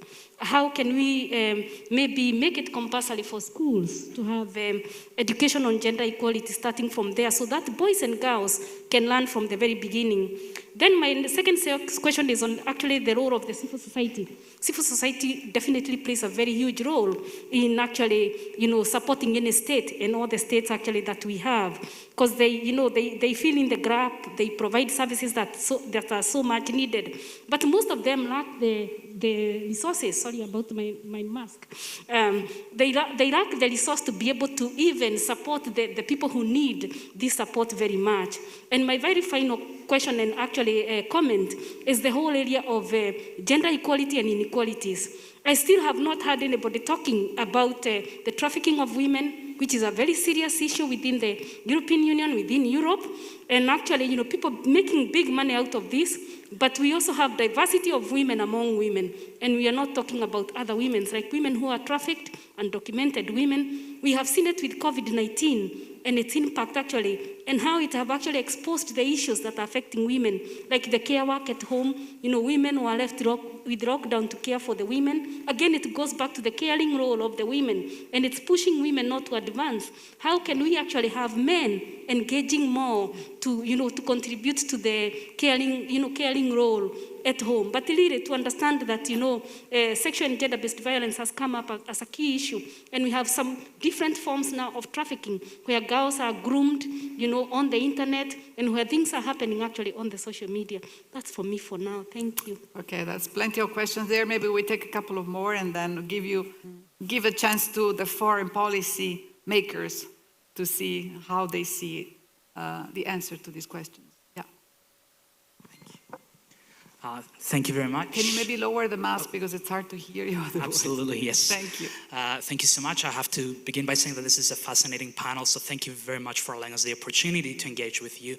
My name is Petros, I'm an academic, and as an academic, I like to think a lot in terms of structure. So my question is more about the impediments, the structural impediments mostly, that you face in your countries in terms of mainstreaming gender in foreign policy, whether you have identified any notorious, if you like, challenges that you'd like to share with the rest of us, the most, let's say the 3 top examples you can think of. And as a follow-up, do you utilize your academic capital in your countries in terms of to better inform you and help you in your quest to further our understanding and, of course, mainstream gender in foreign policy? Thank you so much. Thank you very much for that question. We take one more that I saw a hand. Go ahead. Alia, he wants to.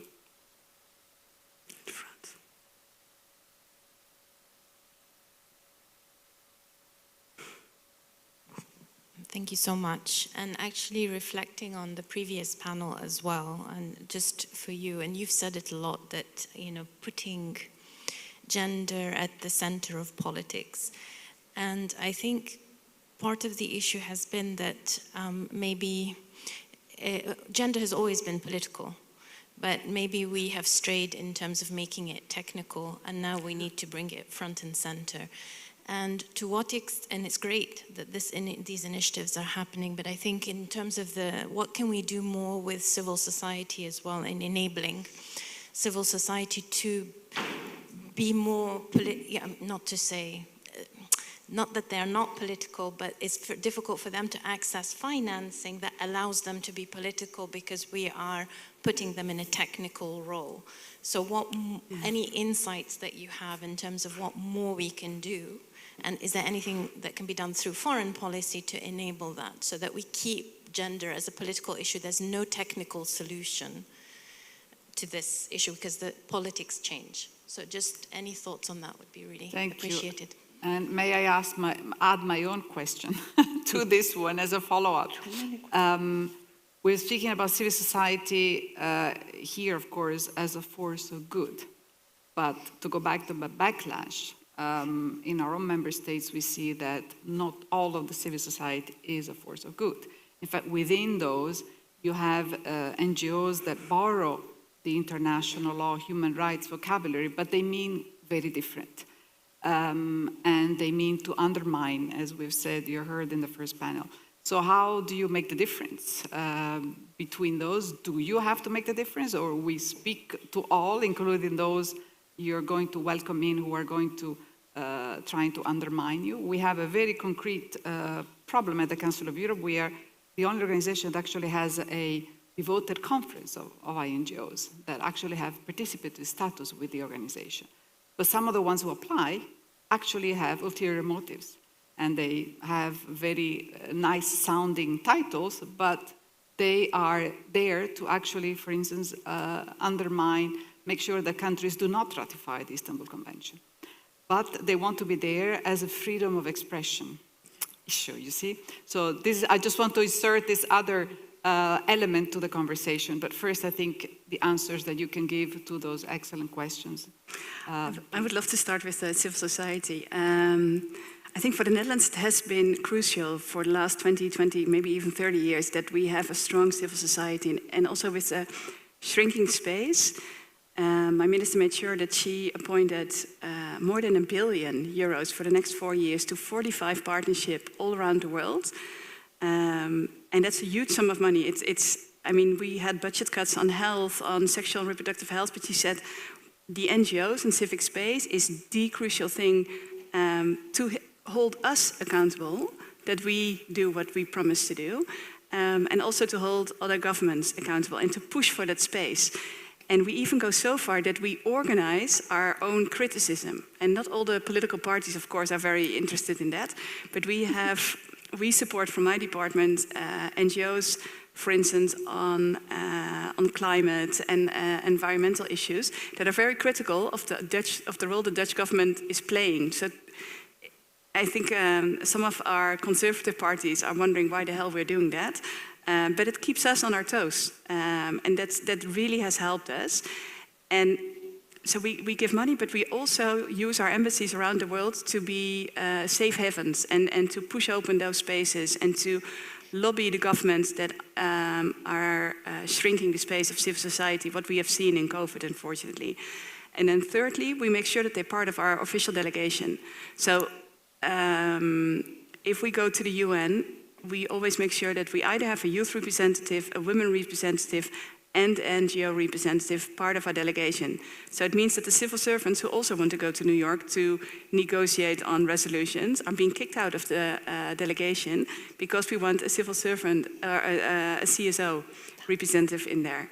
So we make sure that the language that we agreed upon is there. So for us, the civil society is part and parcel of our foreign policy. Okay, good. Yeah. No, thank you. A lot of questions. I mean, just on the civil society issue and linking up to what you brought up on trafficking. I mean, obviously, women rights organizations, including organizations working on trafficking and civil society organizations, are sort of severely underfunded globally and structurally. So very much in line with the Netherlands. Sweden is trying to do what we can to have a specific focus on supporting and financing civil society organizations throughout the world. And we actually launched a specific global strategy on gender equality in terms of with a specific financing envelope focusing on women's rights organizations around the world, but also bringing up the issue of academic capacity. I think that's actually one of the areas where we see some progress in terms of statistics, in terms of sort of making the academic case or doing the academic research showing that gender equality is actually an investment rather than sort of an impediment. And I'm quite curious because there is a Swedish university who is now doing research on the achievements on the Swedish feminist foreign policy. So we'll have to look into the results of that study. But just as an example on how bringing academic capacity on board is very important. And then again, I mean, coming back to the issue of keeping it a political issue, I think that's a very important point you made, that gender issues have possibly traditionally been seen as a technical issue, but it is a very political issue. We talked about the backlash, the power structures, and definitely the feminist foreign policy for Sweden has been an important tool in keeping that alive. And as I said earlier, to have that now institutionalized throughout our foreign service, I think gives us a lot of strength. And just to make some publicity, our embassy here in Cyprus will launch a campaign on gender equality pretty soon. Just an example on how we, throughout our foreign services, working on those issues. So thank you again for having us here. Yeah, absolutely. No, and I was just wondering on that, because we need the men as well. Yes. And your ambassador here is a man, so I was triggered by that and by your question, because we need men to speak out on gender stereotypes. We need men to talk about the impact of gender equality also on them. We need men to take paternity leave and parental leave, and so I think that's an addition to what was just said. Thank you very much, Josie. I think that yes, we do need men, but I think we do more feminism as well. Although we're not calling our policy a feminist foreign policy, I do believe that we need more feminism. And I think, yes, gender is a political issue, but it's not perceived by the society as such, and that's why it's important to remind policymakers and the society that it's a political issue. And I would also say that women as political agents, women's rights is a political issue. I mean, we need to go back and reclaim the whole women's rights issue as well. Now, I wanted to answer with regards to trafficking. through the foreign policy, at least gender mainstreaming foreign policy for Cyprus. I'm not sure it will satisfy you, the answer that I'm going to give, but especially within the Organization for Security in Europe, we have been funded different projects when it comes to trafficking. Actually, the OSCE is piloting a project with Cyprus on the so-called follow the money in order to be able to trace the whole organized system and crime and how to go about it.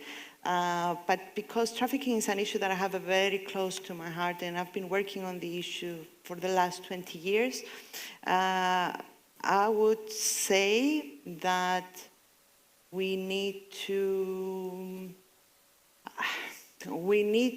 make policies into practice. We can speak politically correctly all the time about trafficking, but now that we're here, actually women are being trafficked, somewhere women are being raped.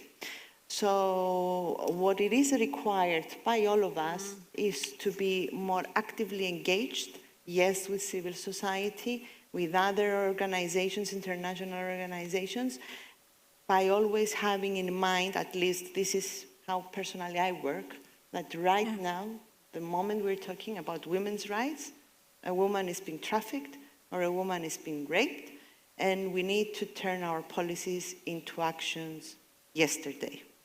Thank you, Josie, for this. And I just want to say also that to complete the picture that, of course, there is an international convention on prevention and combating trafficking in human beings, which the Council of Europe is of course hosting in our midst, which has a monitoring mechanism, and 46 states are parties to it. So there is already a very important instrument, but of course I agree this is, which is monitored. So we do go and monitor how member states are respecting the provisions of the convention, but of course it's still a huge problem, and it's one of the priorities of the Council of Europe in the future 4-year plan is to combat trafficking in human beings. So it will remain a very big priority. Yeah. Can I, with your indulgence, thank very, very much our panelists, and of course Delfino, who has left us. I learned a lot from them. I thought they had a lot to say and fully convincing on feminist foreign policy. So I just wish that many, many more states would follow the example that we just heard so convincingly today. So thanks again, very, very much. Thank you. Thank you.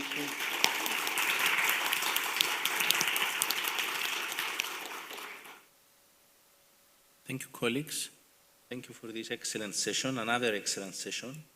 Even though I'm not a fan of the word that we use in foreign ministries, soft politics, hard issues, hard politics, gender mainstreaming, it's 100% hard issue.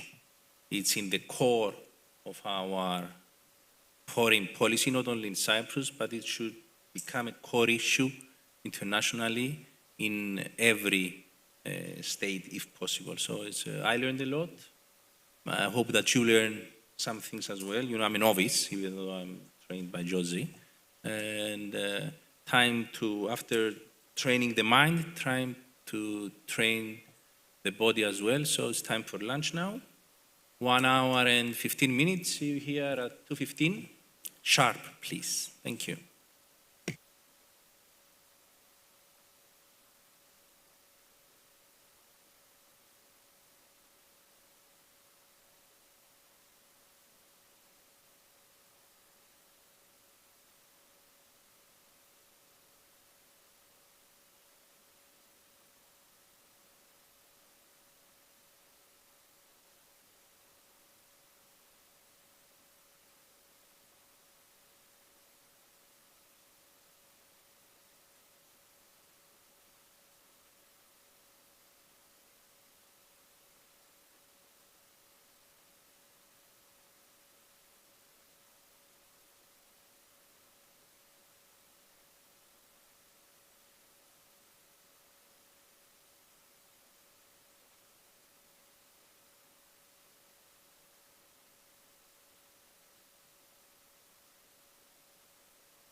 Hello.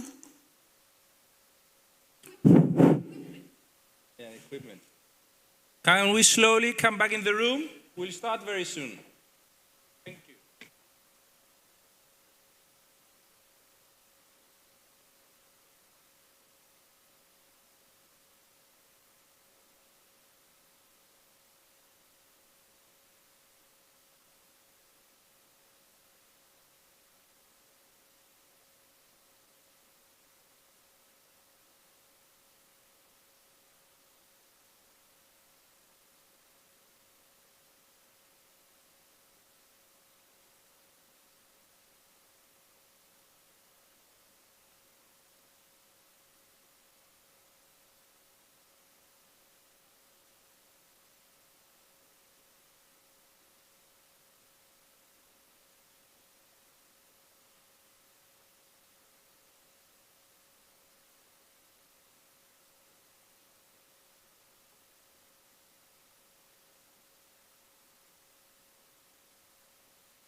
Those of you who wish can come in the front seats, closer to the stage.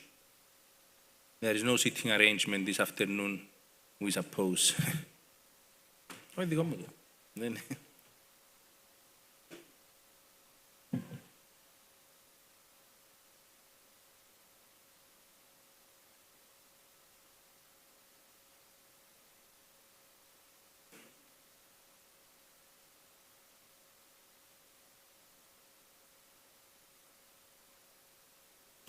Hello? Hello, hello?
So, colleagues, dear friends, ladies and gentlemen, welcome to the afternoon session.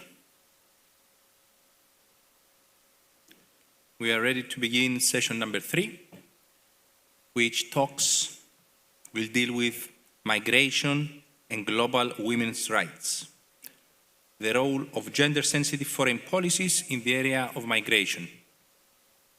We have been speaking for the whole morning on gender issues, the rights of women. Imagine now being a migrant and being a woman. It's going to be even more difficult, more disadvantaged, more vulnerable. So we're looking forward to welcoming on the stage our session moderator, Vera Eloy da Fonseca, from the Council of Europe and Portugal, chair of the drafting group on migrant women, Katia Saha, representative of the United Nations High Commissioner for Refugees, Salom Bugua, co-president, European Network of Migrant Women, and Filippa Garcera, acting Secretary General for EU Affairs at our own Ministry of Foreign Affairs of the Republic of Cyprus. So, dear colleagues, ladies, we are ready to begin. The floor is yours. Thank you very much, and good afternoon, everyone. Good afternoon to everyone here present, and also to the people who are following us at home. So my name is Vera. I am from the High Commission for Migration in Portugal, but today I'm here in the quality of chair of the Council of Europe's Drafting Committee on Migrant Women. More than half of the people in movement globally at the moment are women, but migration policies are in the great majority still gender blind. And despite the existence of some gender-sensitive norms and policies, they're not being complied with. The Council of Europe's Convention on Preventing and Combating Violence Against Women and Domestic Violence, the Istanbul Convention, which we have mentioned here today, sets an important standard in regards to the protection of migrant, refugee, and asylum-seeking women, recognizing the particular vulnerability of women on the move to gender-based violence.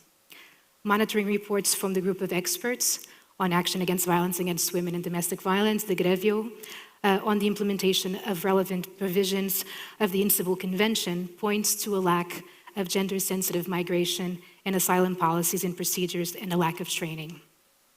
The International Organization for Migration notes the knowledge gap about the so-called missing migrants, notably missing women. This happens against the background of detected trafficking victims over the last few years, 72% of whom globally were women and girls, with a growing number of girls being reported as victims.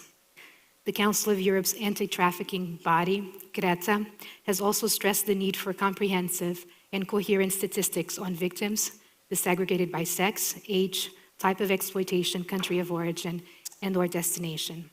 In CRETA's 2016 annual report, national data referred show that girls were most often trafficked for the purpose of sexual exploitation. Women with irregular, undocumented migrant status face a heightened risk of violence, exploitation, and discrimination. The Council of Europe's gender equality strategy, presently in place, includes an objective number 5, which introduces a new dimension from the previous gender equality strategies, which is to protect the rights of migrant, refugee, and asylum-seeking women and girls. This drafting committee on migrant women received its mandate to draft a recommendation on migrant and refugee women on the basis of a recommendation from 1979, which is the last one, concerning women migrants and of an analysis of needs and gaps that need to be addressed by member states. Much has changed, as you might imagine, in women's migration patterns and needs and in the developments in policies and legal frameworks, both in the area of gender equality and in the areas of migration in the last 40 years, and especially after 2015 with the situation in Europe.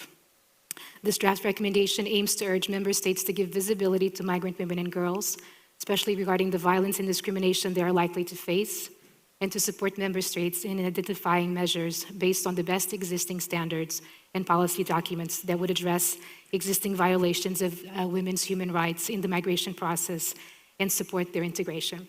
So with us today, to discuss this situation of migrant women after this brief introduction and the role of gender-sensitive foreign policies in the area of migration, we have three representatives of different entities at different levels.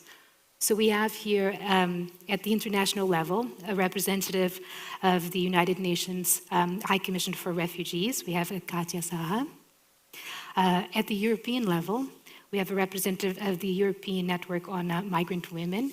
So we have Dr. Salome Bagua, who is a commissioner for the Irish Human Rights. She's based in Ireland and also the co-president of the European Network of Migrant Women. And at the national level, we have Felipe Carcera, which is currently the acting Secretary General for the European Union's affair of the Ministry of Foreign Affairs of the Republic of Cyprus. So welcome to our discussion. So following the same pattern that we've been doing for the morning, we'll be asking some questions and ask our distinct panelists to answer. So we'll begin with the first one, and here to Katya. Women's migration patterns have changed dramatically, in particular in the last 15 years. What are, in your view, the most pressing challenges in the situation of migrant, refugee, and asylum-seeking women and girls at the UNHCR level? Thank you so much. And first, I wanted to thank the Ministry of Foreign Affairs for this opportunity to address two important topics at the same time. One being the asylum, that certainly is a challenge for Cyprus among the first-line receiving countries in Europe, and this combined with the need to address the needs of refugee women and asylum women, it is a very good opportunity to discuss. Maybe first to say that over 50% of the refugees and internally displaced people, they are women, and this translates to over 40 million individuals globally at the moment. And certainly women who are not displaced also face challenges such as sexual and gender-based violence, of lack of access to education and jobs, and lack of meaningful participation in decision-making. But these challenges are much more acute for women in displacement. As you already mentioned, many of the challenges, including the gender-based violence. In fact, 1 in 5 refugee women have experienced sexual violence during the conflict. Some girls and women are also kidnapped, trafficked, or forced into marriage or early marriage. The challenges also relate to education. Refugee girls are 2.5 times more likely to be out of school than refugee boys. This relates to the challenges of early marriage, poverty, insecurity. It's not safe for girls to go to school, gender roles, and also the fact that during conflict, many of the girls and women, they are called to take more caregiving activities and roles in their communities and in their families. So simply education is not a priority. Also, women, of course, face challenges in accessing financial market and jobs, and this makes them furthermore vulnerable to violence and exploitation. On average, only 4 out of 10 refugee women are engaged in paid jobs against 7 out of 10 refugee men. So there is a clear difference. Displaced women also have more difficult access to health services, reproductive health care, hygienic products, and contraceptive methods. In fact, another alarming piece of data is that 60% of preventable maternal deaths happen in situations of conflict and displacement. Documentation is something that often is just linked to the access of services and access to rights, and I think we all understand that it's important to have personal registration and personal documents, but I think one aspect that's largely overlooked, it's the importance of documentation in post-conflict situations. If we look at, for example, the situation in Syria, and certainly we all hope that there will be a possibility for many Syrians to return to their country of origin, but the challenges that relate to the fact that the properties in many cultures are in the name of men. So it is the fathers and the husbands who in fact are the owners officially. Women do not inherit, don't have the same rights. So when men are missing, husbands are dead, women often lack supportive documents that would even enable them to claim their properties. So how to return and where to return, it is a big challenge. The documentation also relates to nationality. The women have difficulties registering births because of complex and sometimes costly procedures. This leads to a risk of children not having effective nationality.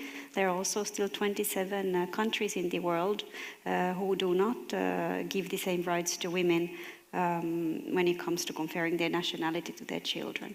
And these countries include Syria and Iraq, where Cyprus also receives asylum seekers and refugees.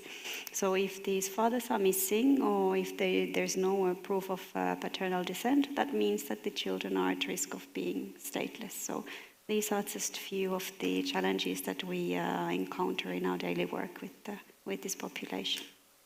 Thank you. Thank you very much for all that information and those very alarming numbers that we can see that, in fact, all women are not the same considering their status also, and that the need to look at different situations of different women are here. It's very, very important. And the challenges for refugee and asylum seeking women and girls, education, health, employment, and the specificities of undocumented with problems with return and nationality in the case of missing fathers. Thank you very much for that. So, Salome, I will ask you the same question regarding the challenges in your perspective. Thank you so much. And I even want, before I say anything, to thank the Council of Europe and the Cyprus Ministry of Foreign Affairs, for giving the Migrant Women's Network this opportunity to speak and actually to be at your midst. I don't think there are many civil society here this afternoon to represent, but we are very fortunate that we are here. So, for those who don't know, it's a migrant women-led feminist platform, and we have over 50 diverse groups, all over Europe, mainly in 23 European countries. At ENOM, we work with migrant women from diverse backgrounds, and so it covers women refugees, women asylum seekers, those who are seeking international protection. It covers undocumented and trafficked women. And we also know that there are women who come from different diverse backgrounds, such as nationalities, cultural identities, but as well, religious as well. And it's very important because today we've been talking about gender equality and mainstreaming gender equality, but it's very important that we understand that women are not a homogeneous group. And maybe having this session covering migrant women is very, very highly actually appreciated by the European Network of Migrant Women. But also among migrant women, it's very difficult because, the immigration used to happen very differently 20 years ago. But the dynamic and patterns of migrations have changed. We have women moving every time. And, as Josh said earlier, there are women who are trafficked every minute, every second. And it's not only women, it's even the girls and the children. We've heard actually from our network that, the sexual exploitation of girls, young girls, that men are preferring young girls more now. And so the dynamic also of recruitment, for example, for trafficking has changed, mainly because, of COVID-19 and how it's actually been done online. I also want to say that, the situations of how women advance in country of destination depend so much on their immigration status, and this is actually a huge challenge, mainly because if they are program refugees who have actually been brought by the state, they are sometimes supported to some extent, but when you are seeking international protection, you are left at the mercy of the society or of the state. And so we have had, for example, in where I live in Ireland, women and men being put in these accommodation centers, and some of them would be there for over even 10 years, trying actually to make a life. And the impact of that, for example, on mental health is actually quite difficult. We also know from European Network of Migrant Women, the challenges facing undocumented women. Most of these women come with visa, whether it's actually maybe to join their spouses, whether to come and work and their visas come to an end, and then they end up becoming undocumented. but they face many challenges, including accessing services and support. And this is a huge, huge problem.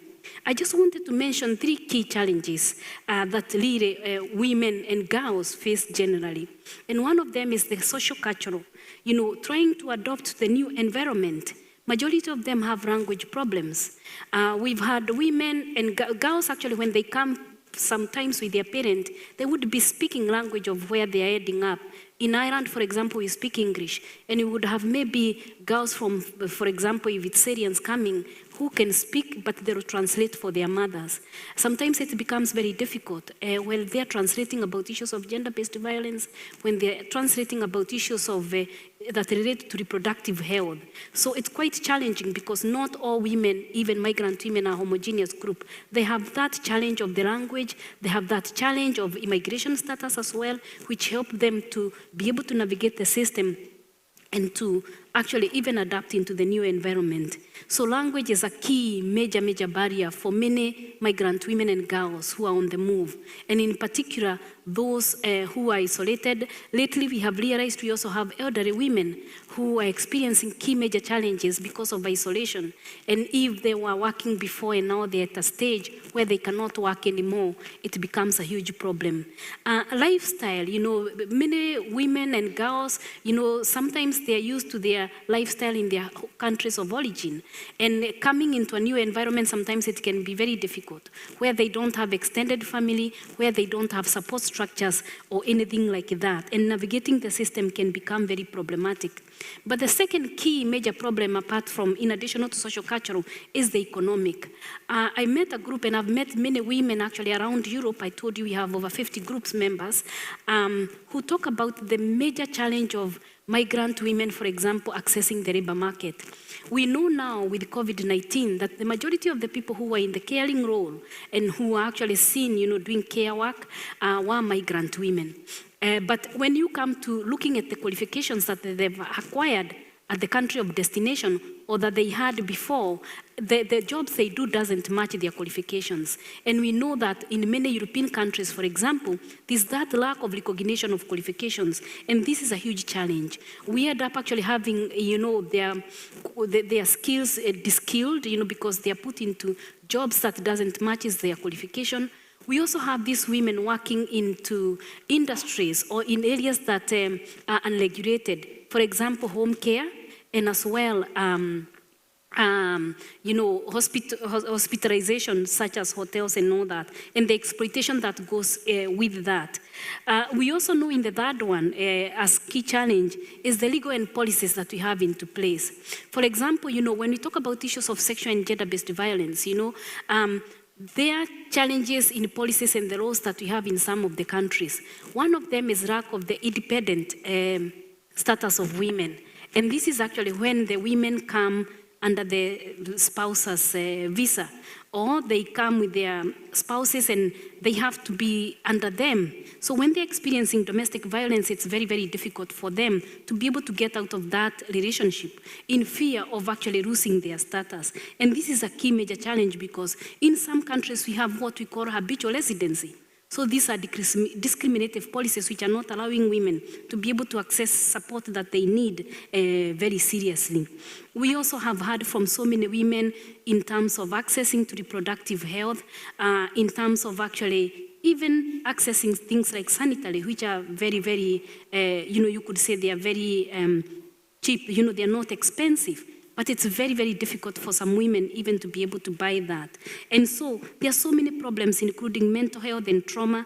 We've had women coming from conflict zones. At the moment, our network is working quite a lot and helping women who are coming from Afghanistan.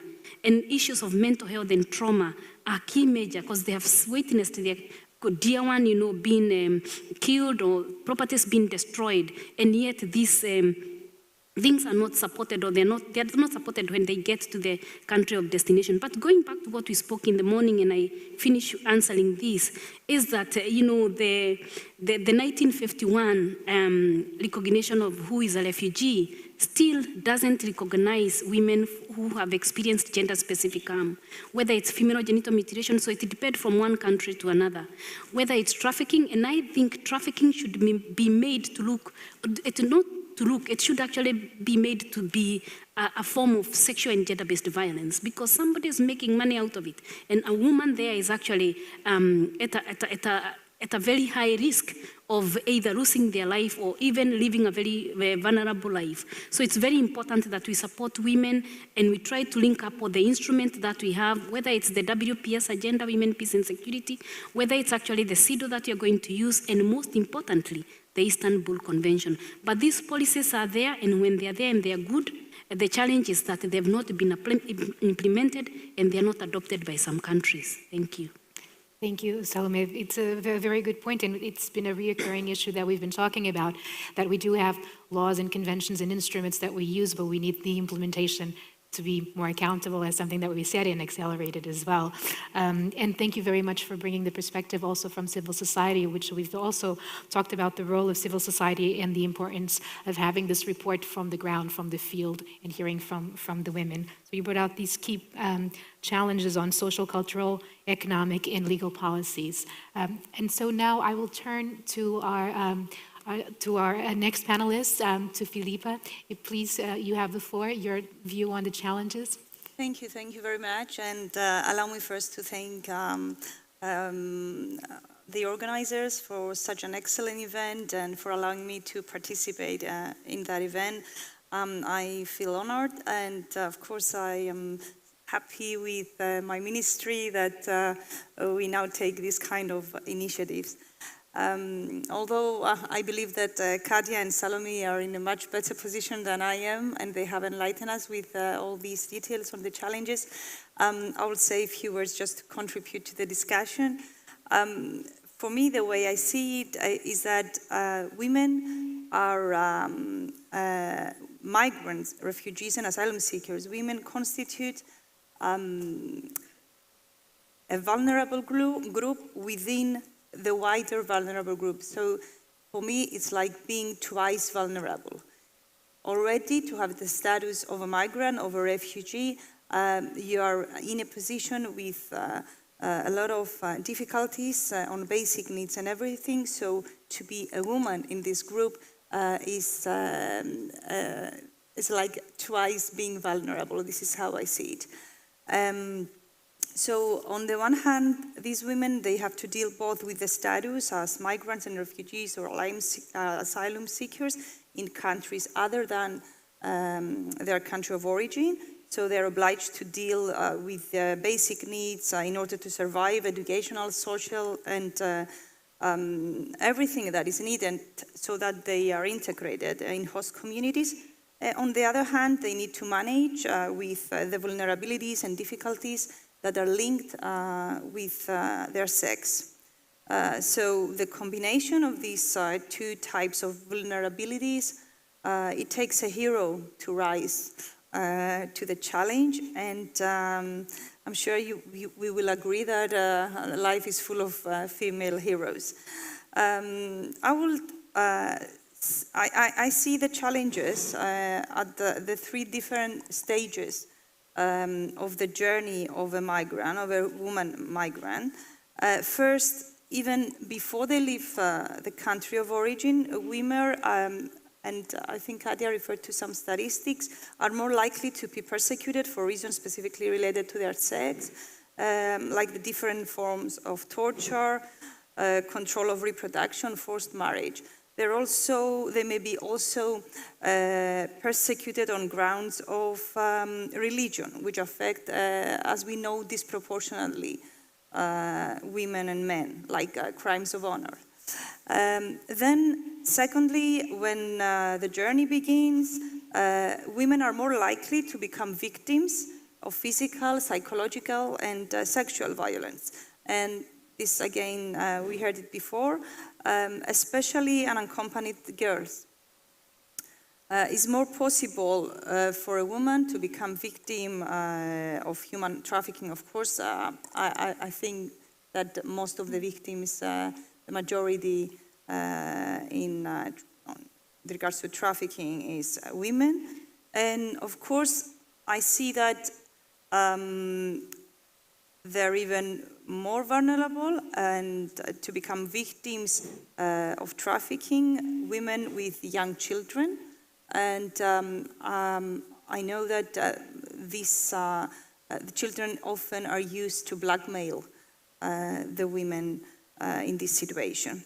Then, thirdly, when women migrants arrive at a country of destination or a transit country, they still have more possibilities to be victims, of course, of any kind of violence.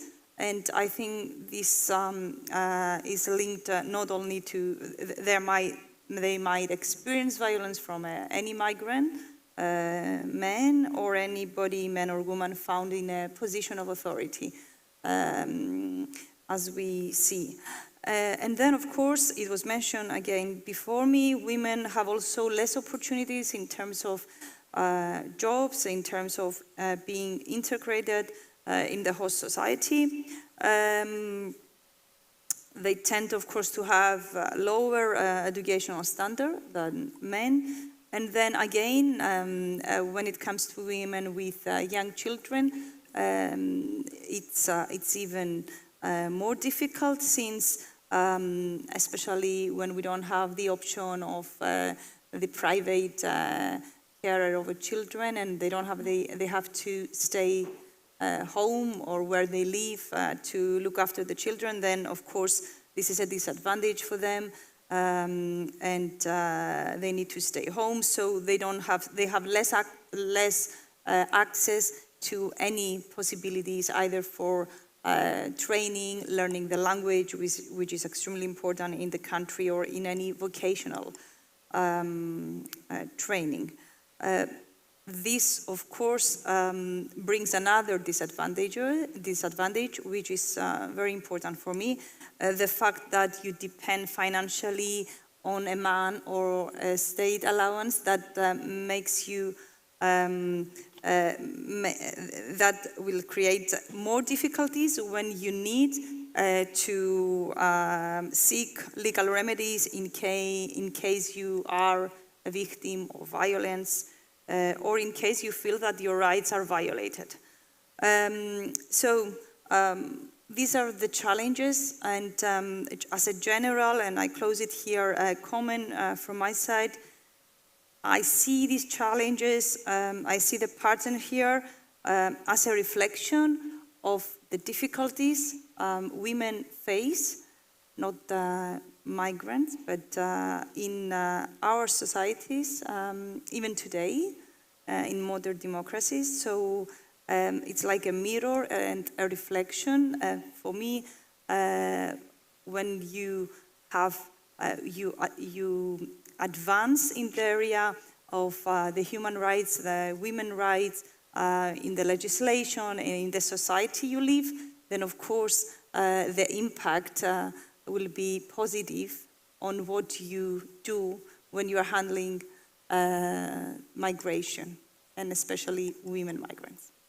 Thank you very much. No, this is absolutely true. It's a sign of gender equality, is a sign of development of the countries.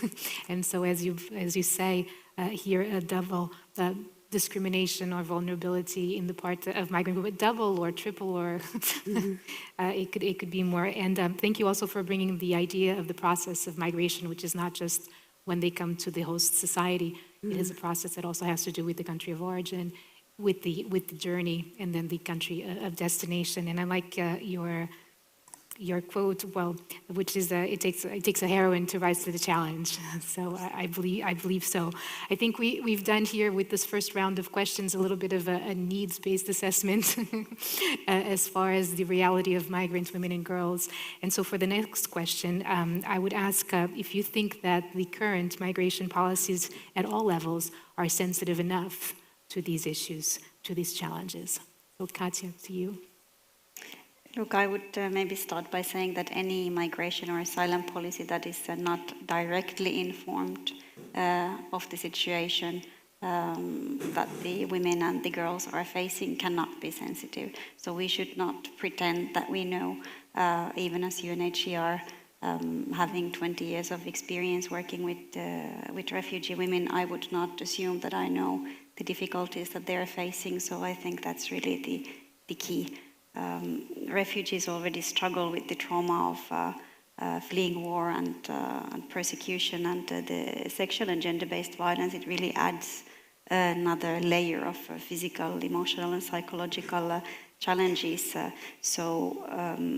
Refugee women and girls, they really have more challenges and less possibilities to even seek asylum and protection. And this aspect certainly has not been sufficiently streamlined in asylum and migration policies that should, first and foremost, to facilitate women's access to protection. So in addition, when these women and girls, when they arrive in the country of asylum, generally they face inadequate support and counseling services. And this is another factor that discourages them from reporting their realities and the incidents of sexual and gender-based violence and other type of difficulties that they're facing. So there is a general underreporting of the difficulties, and this leads to lack of accurate data of the difficulties, and this data is really absolutely necessary for any evidence-based policy making. So there's still a lot to do. Significant progress certainly has been made, but the meaningful participation of women addressing the problems that affect them has not been achieved. And this, as we all see, translates into a global situation where women and girls still have more challenges in having access to the most basic of their rights, such as food or shelter or education or health, nationality. And this is often due to gender norms and discriminatory practices, and also limited levels of education, like Philippa also mentioned, that really lead to this kind of exclusion from positions and structures that would allow these women to directly have an impact on these policies. And this happens also at the very local level in refugee camps. Women are still less likely to be part of the management structures or problem-solving structures in any refugee setting. So, for example, in Lebanon, Syrian refugees report that 44% of the women have had access to local authorities to discuss, against 67% of men. So it is really this lack of data and underreporting, I think, makes it difficult currently to formulate sensitive policies. Thank you.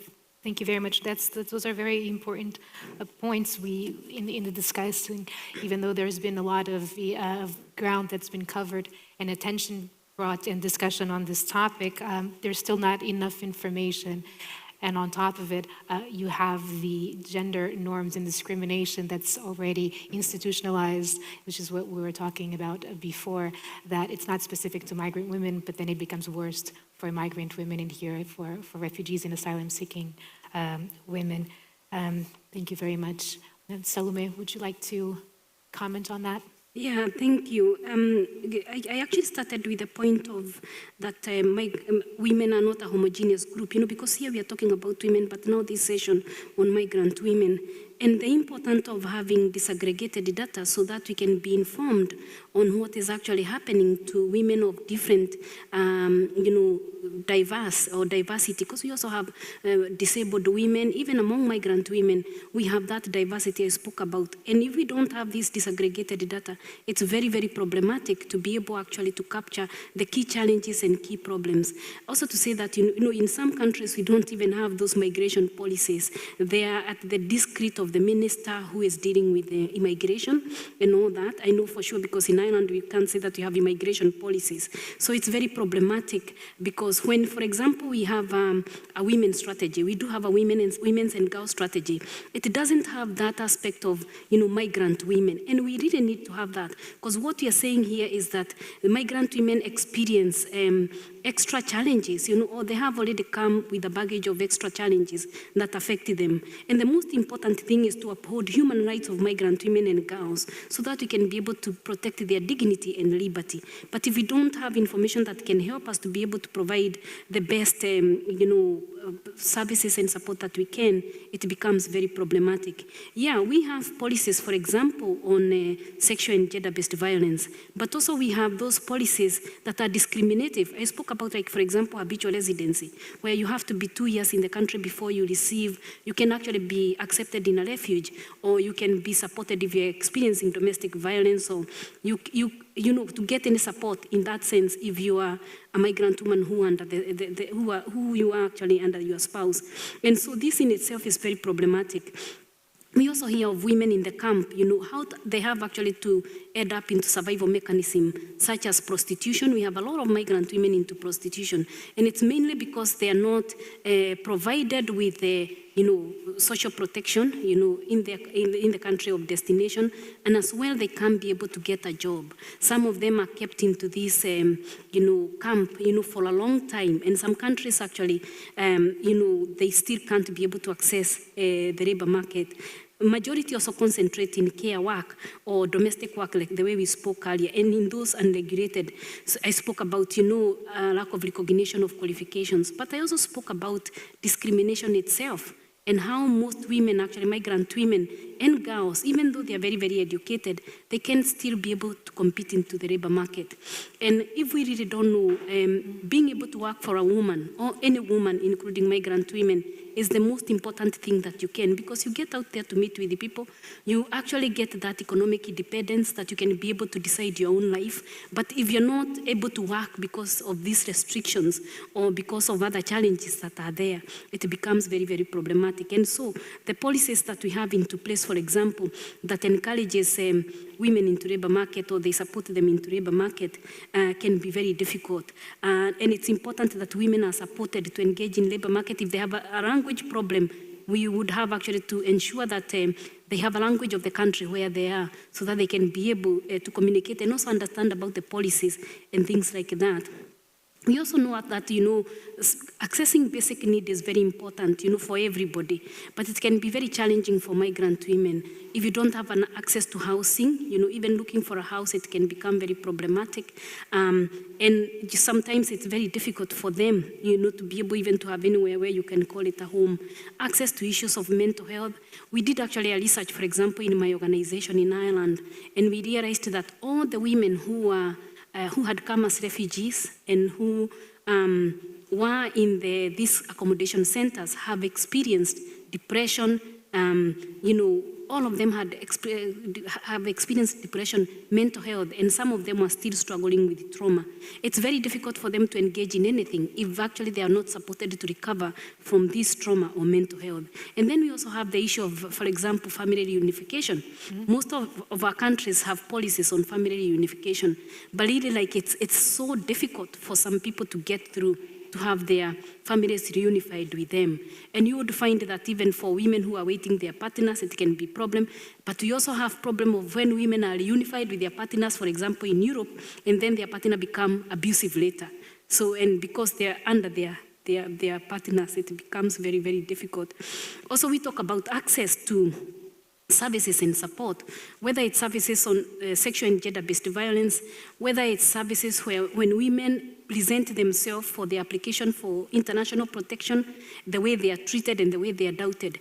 And in this situation, we try to talk about cultural competency, dealing with unconscious bias for people who are interviewing them and who are granting all these rights for women to get their international protection to be into the country. But also, and you mentioned earlier, the whole area of lack of family support and the challenges of child support there, that it makes it very, very difficult, and especially when a woman is sick and they don't have anybody even who can look for their children, or they don't have any ways of dealing with what is going on in their life. And so it's very, very difficult with also issues of racism and discrimination, because they are there within our own countries, and how to support those women to still cope and keep up, keep their hands up when they are at the country of destination. But most importantly, we still go back to the undocumented and trafficked women who are not actually featured anywhere in our policies. Mm-hmm. And quite often, they are struggling with medical issues, they are struggling with access to services and support, which is quite problematic. Thank you. Thank you. Thank you very much for that. So thinking about how there are these policies on gender equality, but they're not mainstreamed into the migration policies. And so then we face these added difficulties for women, for migrant women, and on top of unconscious bias and discrimination, and of course the undocumented and trafficking, which are not have yet status being recognized, that fall through the cracks and don't have this support. And now from Filipa. Yes, I mean, I'm sure from every country is different, and I know that it has been good progress the last decades on the current migration policies, but of course there is much room for improvement. And of course, this issue, again, I'll say that it cannot be seen isolated, but it's linked to the standard of the social services or other kind of related services that exist in each country and concern also the locals, the nationals of that country. For Cyprus, being a member of the EU, I can say that we comply within the standards set by the acquis of the EU regarding migration policy in general and the reception of asylum seekers. And more specifically, women and girls asylum seekers enjoy equal treatment with men during the examination procedure, which includes, of course, the guarantee of their fundamental rights and, of course, the right of effective access to legal remedies if needed. So in Cyprus, gender, like in all the EU countries, is taken into account in all the stages of the procedure in order to verify the specific needs. For example, there might be an applicant who has special reception needs or should benefit from a female, from specific help, but it might be a victim of torture, rape. So during that procedure, this is something that gender and the specific situation of each applicant is taken into serious consideration. And then, based on our system, women, girls are considered to be vulnerable if they belong to one of the following groups, like minors, unaccompanied minors, people with special needs, elder people, pregnant women, girls. So there are certain characteristics that are taken into consideration for the procedure. According to the statistics, pregnant women and single-parent families constitute a big proportion of the group of vulnerable applicants. So to close it, I think we are at a quite good level. However, there is much room for improvement, and we are working hard, and with the assistance, of course, of the relevant organizations and the EU, the European Commission, to advance and improve all these standards, especially for the most vulnerable groups. Thank you. Thank you very much, and for sharing the example here of Cyprus and the efforts that are being made. And this takes me into the next question. Now, we don't have much time, so I'd ask for the answers to be a bit more concise so that we can finish on time. But so the next question would be on examples of gaps or good practices from your experience in this area. Katja, would you like to share with us? Thank you. I think it makes sense if I refer to the local level gaps and challenges. We've recently commissioned a study regarding sexual and gender-based violence, and that showed us that 50% of the asylum-seeking women who come to Cyprus report that they have been victims of some form of sexual gender-based violence. We also receive numerous reports, especially from unaccompanied girls, and single women with children, about them being at a very heightened risk of sexual and gender-based violence when they are in Cyprus. So this study really showed that much more needs to be done to ensure gender-sensitive dimension in reception policies. Mm-hmm. So currently there is no gender-sensitive admission procedure in place, which means that that there's a higher percentage of destitution among vulnerable women, such as female heads of household and pregnant and new mothers. There has been significant development in the last year in terms of identifying vulnerabilities. So now what would need to be done is to also formulate a policy around this, and also then to provide the required services in the reception centers that would address the identified challenges.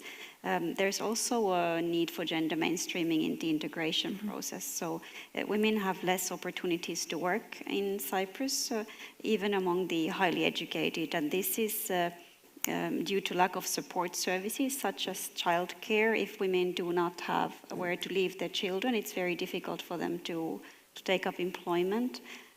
Also the fact that the few sectors, labor sectors that are made accessible for asylum-seeking women and men are not selected with gender-sensitive criteria, and these sectors mainly include heavy labor and night shifts.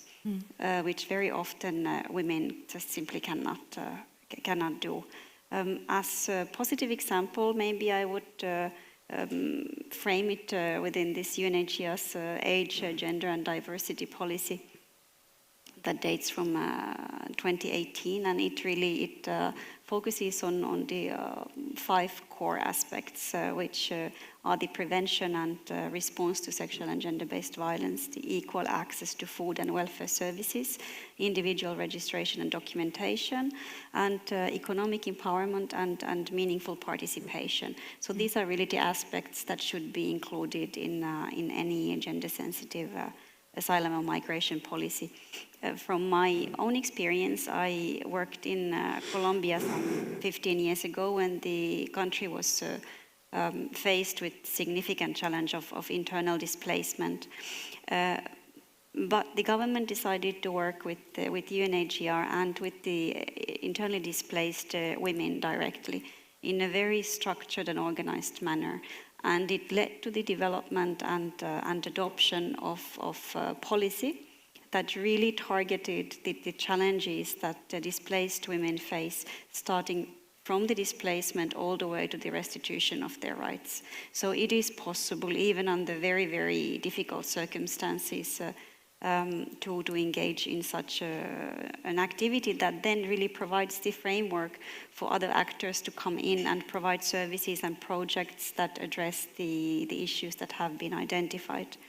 Maybe the last thing, what we find very important is education.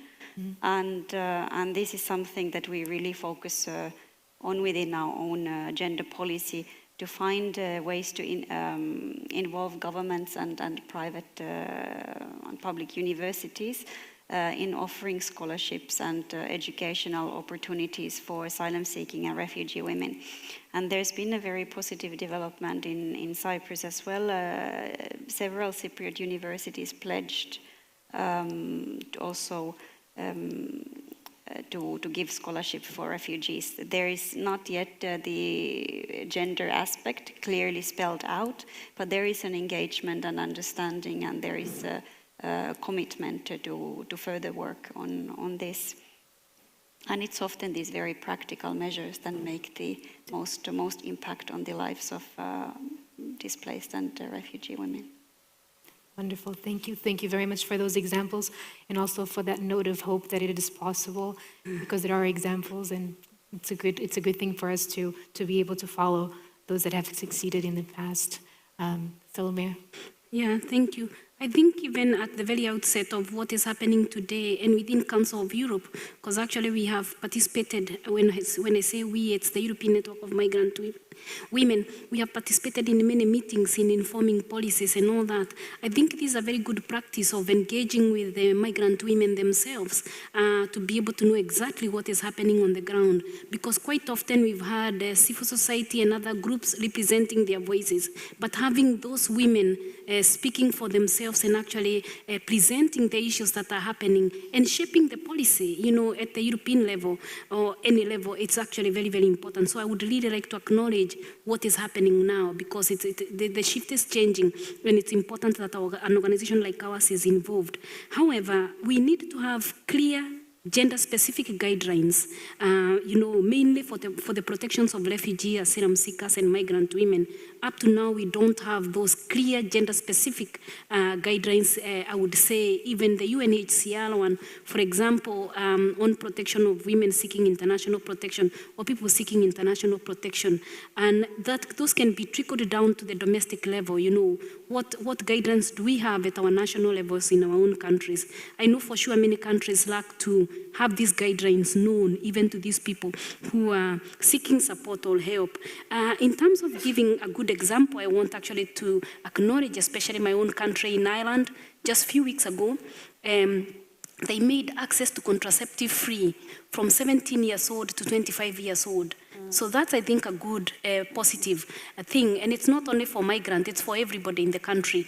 But really, it's good because contraceptives are expensive, but when we talk about gender equalities and issues of women, and from a feminist perspective, this is actually a very good improvement.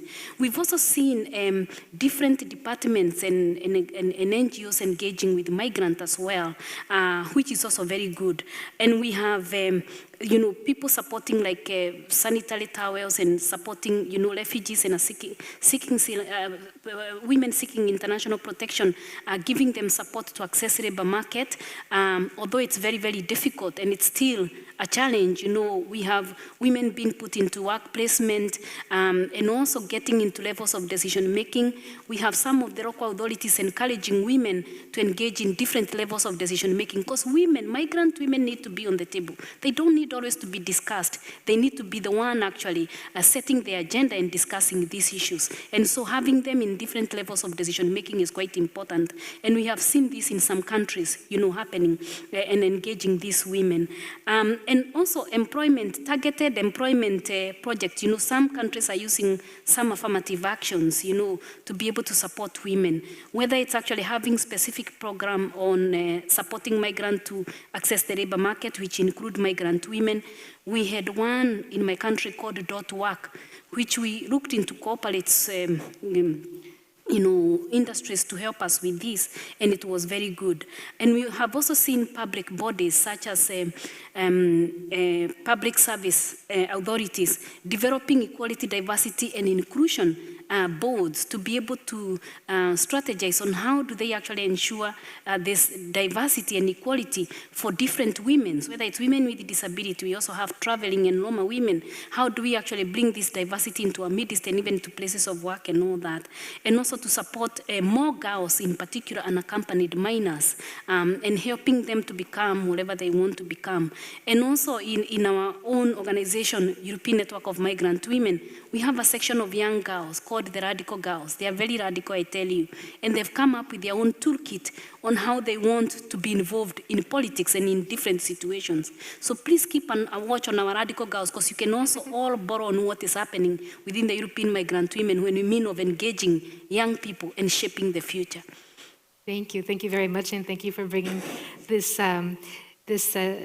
need to involve more the women in general, but also the young girls in specific, and all the examples that you've given as far as good examples that are being put into place at the local level.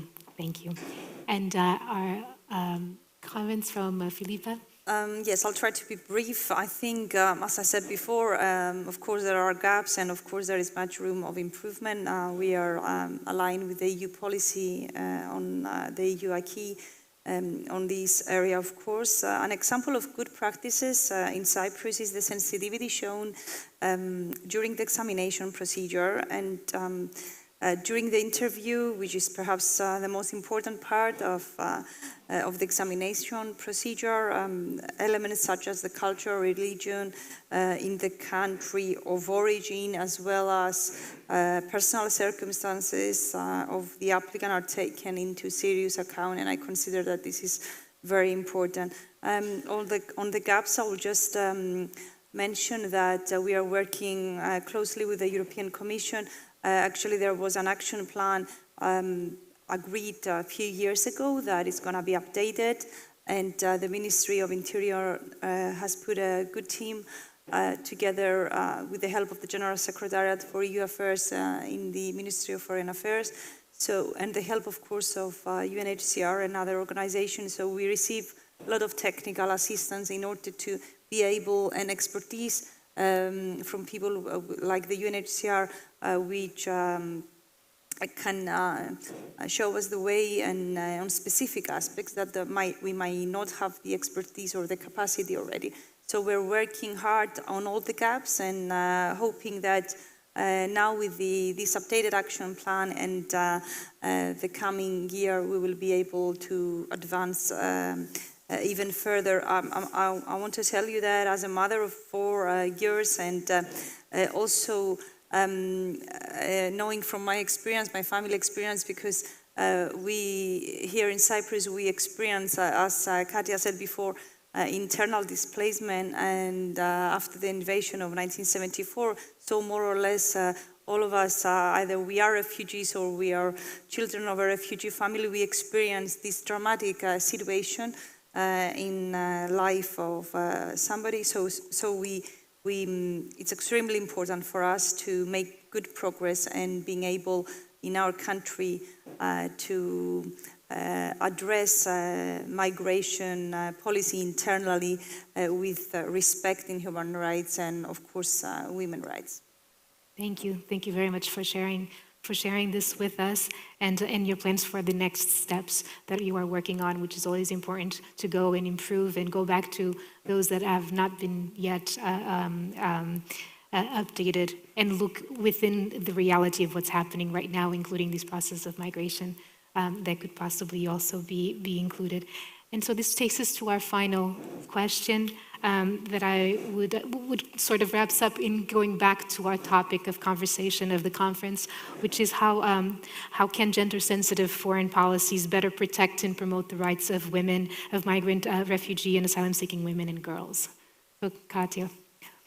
Well, first, I think it's important to acknowledge that the socioeconomic, psychological, and protection-related challenges that result from war and conflict do not only have an impact on women and girls, but the negative impact through them is also significant on the communities and on the societies as such. So I would go as far as saying that protecting the rights and well-being of women and girls is really a key to building more peaceful societies. And there are certainly strong commitments related to gender equality and rights of refugees in the New York Declaration, and they have been also embedded in the Global Compact for refugees. Now what needs to happen is that these commitments are translated into regional and national policies, and when that happens, we certainly expect that there will be a very positive impact that we will see as a reduction of statelessness, improved health of mothers, and that leading to reduced child mortality, reduction of female poverty, and many other topics. So foreign policies that are sensitive to gender, they can be extremely instrumental, and they can provide very concrete opportunities to improve women's access to protection.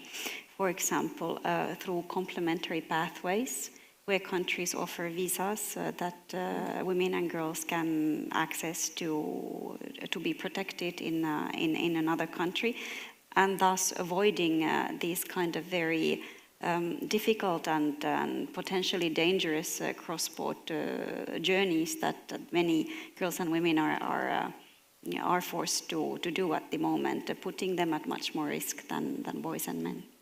Thank you very much. I think that's a wonderful way to put it as far as the promotion of the rights, the human rights of women and girls end up building a more peaceful societies, and it's not just focused on how it benefits the women and the girls, but the rest of the society as well. Thank you very much. Salome, your thoughts? Yeah, I just actually go back to the point that I said earlier, and it's really recognizing the challenges and the vulnerabilities of migrant women, and knowing that, we are talking of different diversities here. So it's really upholding the human rights of women and girls, migrant women, by providing protection that actually meets their daily basic needs, whether it's in terms of accessing support and services, whether it's accessing a labor market, whether it's actually accessing reproductive, or things that means a lot to them. Because once a woman is supported to become a productive member of the society, it impacts on her family and the whole community as well. So it's very, very important that the policies that we have into place support women in a meaningful way. But I also am aware of the so many tools and instruments that we have.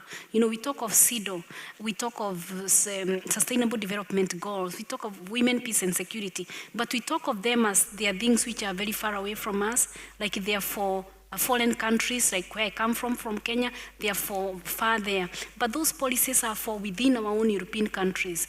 And we cannot ignore the women who have come from Afghanistan recently, or Syria, they have not been affected by conflict, war, and everything that they have gone through. And so you'll find that if any country is making a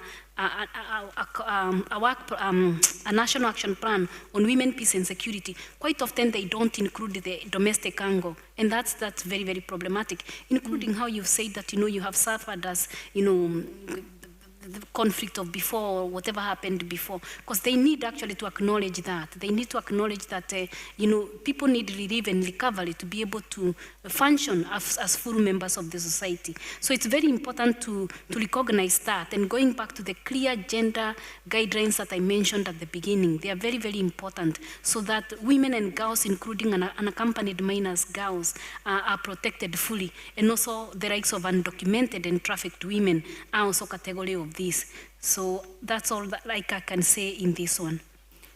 Thank you very much. I think that's really interesting to bring up this point of foreign policy, not only focusing on the external, but also focusing on the internal and how that affects their society. Thank you. And for your final comments on... Thank you. First of all, I'm sure that migrant refugees, women, girls are benefited from the substantial efforts we make in rendering foreign policy more aligned with women's rights and needs. And we have seen, as Salome mentioned, CEDAW. I think we had landmark conventions in the last decades. And yes, for some countries might seem something really far away, but for some other countries, and in particular for the EU, they provided concrete results, and then they ended up with legislation. So I believe that good progress was made, and this feminization of foreign policy is not only a model that can strengthen women and girls' rights, participation and resources throughout foreign policy agenda, but also it's a framework to achieve peace and security and sustainable development. And I'm very satisfied that the Cyprus Ministry of Foreign Affairs is following this gender mainstreaming and the feminization trend. And we are here today in this conference discussing these issues. I just want to say that leaders all over the world are wisely, in my view, adopting a gender lens in their foreign policy strategies, aiming at empowering women. And I will focus on the fact that there is emerging research evidence that shows that increases in women's participation in peace processes as delegates or representatives, as well as women's participation in politics in general and in civil society, result in a less conflictual world with more sustainable peace settlements and more gender-inclusive peace agreements. I will just add here something based on my personal experience. A few years ago, I had the opportunity to participate in a bicommunal committee focused on the implementation of the acquis in the case of the solution of a reunited Cyprus. It was back in it was a few years ago. So I was blessed to work with other women, representative of the Greek Cypriot community and Turkish Cypriot community. And I can confirm that despite the difficulties, because we were dealing with politically sensitive issues and there were gaps, the spirit of more women working together in that group, the perseverance that I think is linked to the nature of women, proved that we could do things together and we could focus on solutions and not on the problem. So I wanted to add this personal experience on that and close it by saying that, well, I am sure that the challenges that we're facing in the area of migration and women will not disappear tomorrow, but it's the same with the challenges we as women are facing every day in our life. For most of these challenges, we don't even discuss them. We take it as a granted. But I think our kids deserve our hard work to advance gender equality. And then progress will come more naturally as a result in all other areas like migration. Thank you. Thank you. Thank you very much for sharing that. And thank you for the three of you for bringing your experiences, your very rich experiences, and very also diverse experiences in this area. And just to note here that we leave this panel thinking about how women in general are a very heterogeneous group. Women migrants are also a very heterogeneous group and so have different needs. And unfortunately, we have a difficulty because we don't have enough data that specifies exactly what are the needs of these women. So underreporting, as it was said, is also an issue. So we need to work on this, and that, of course, undocumented women are in a particular vulnerable state. But in fact, what we need is practical guidelines so that we are able to implement all these great instruments that we already have at the local level and actually have an answer that better answers to the needs of these women, including their participation, their actual of the women in the process as well. So before we close the panel, I'd like to know if there's anybody from the audience that would like to ask a question to our panelists. We have three.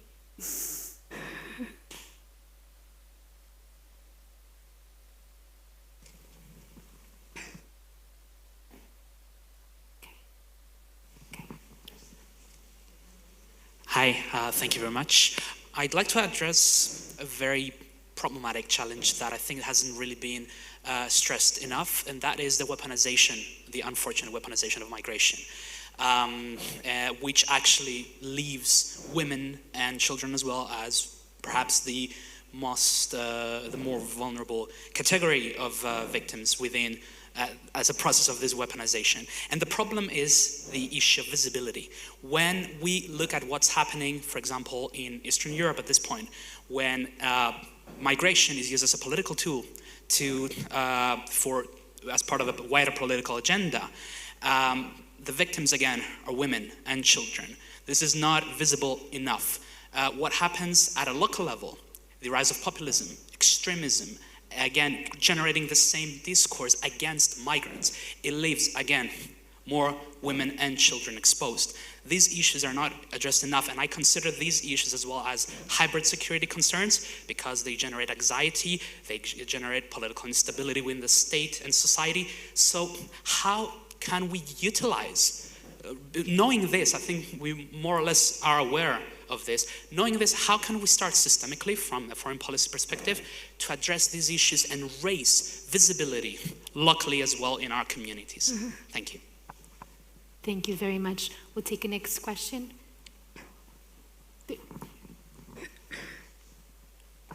Thank you. I think it's related to what the gentleman just said, and I wanted to also address the internal issue of the attitudes of the local people towards the migrants, the asylum seekers, the refugees, and so on, in terms also of security. In Cyprus, racism has risen the last few years, xenophobia, and also this feeling of insecurity. I have many examples even of dialogues amongst women who say, you know, with the influx of so many people from so alien cultures and so on, for us, it creates these feelings of insecurity. So in your own context, in your own work, how do you address these local issues? Because as Josie mentioned in the morning, foreign policy doesn't concern only the interstate relations, but also what happens locally with other. And then just to say to Philippa that the fact that we are a divided society, I think, and the example you gave of Turkish Cypriot women and Greek Cypriot women working together to formulate a different understanding of the Cyprus conflict, which is gendered, I think it is very important to take it up more. And the Secretary General of the UN last year, on the 20th anniversary of Women, Peace and Security, in that forum he called, he said about Cyprus that had women been at the negotiating table inside the room, the talks might not have collapsed. So just to reinforce your experience. Thank you. Thank you. First of all, congratulations. Thank you all panelists for the comments made and the experiences shared. I'm particularly happy to have Salom with us here in Cyprus. We have worked together in the past, and I'm so looking forward working together in the near future. I just wanted to add as a comment and to share the information, kind of good news when it comes to migration. Cyprus is now drafting a legislation based on the ILO Convention on Domestic Workers. Personally, I find this huge because I understand that the status of domestic workers hasn't been changed since the 80s. And we're so hopeful that this will start changing slowly, but I'm hopeful that it will change in the near future. I have a question specifically for my friend Salom. As feminists, we had a huge success with CEDAW recommendation recognizing prostitution as violence against women.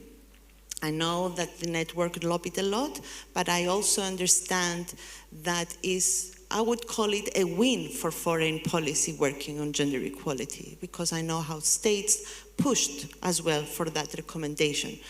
So my question to Salom is, how can we utilize this opportunity now? And what can we do more as states?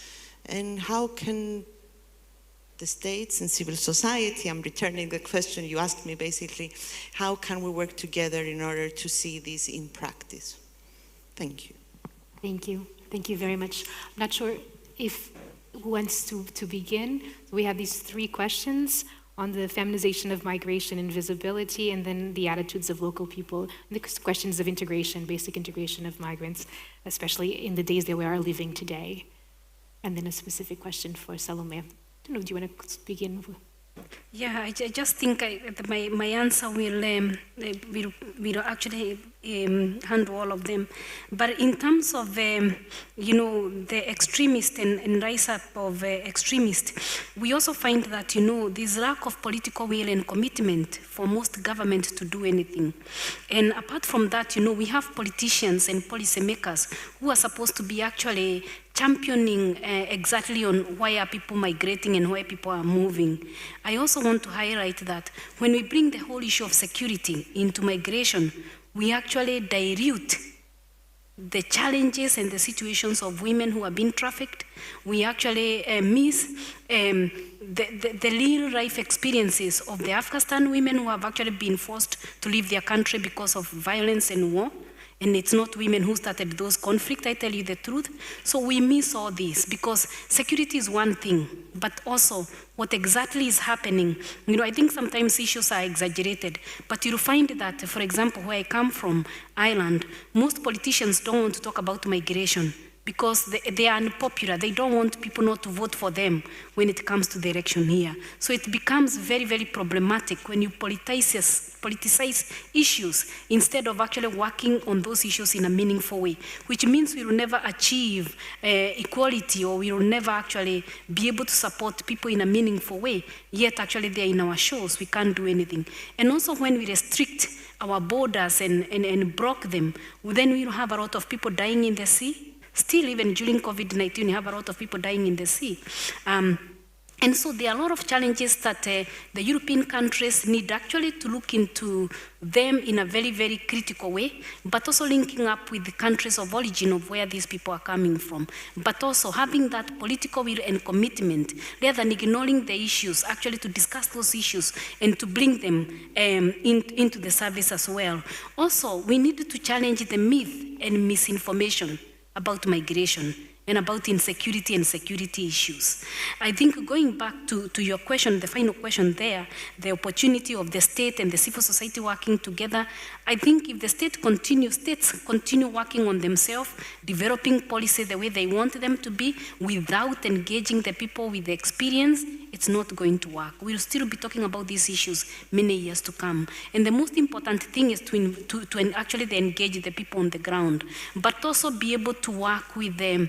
Civil society. For example, in Ireland, we work a lot with indigenous women because we know they can help us to be able to advocate for the issues that are affecting migrant women. And so talking about our similarity and differences at the same time together has been very, very much a thing of actually being able to achieve what we want. And also to say, for example, in Ireland, they are talking about regulating undocumented, because most of these people who have become undocumented, and going back to ILO, they came with working visa, but then it came a time that they lost their visas. So, and even during COVID-19, this has been very problematic because people have not been able to get in touch of these offices.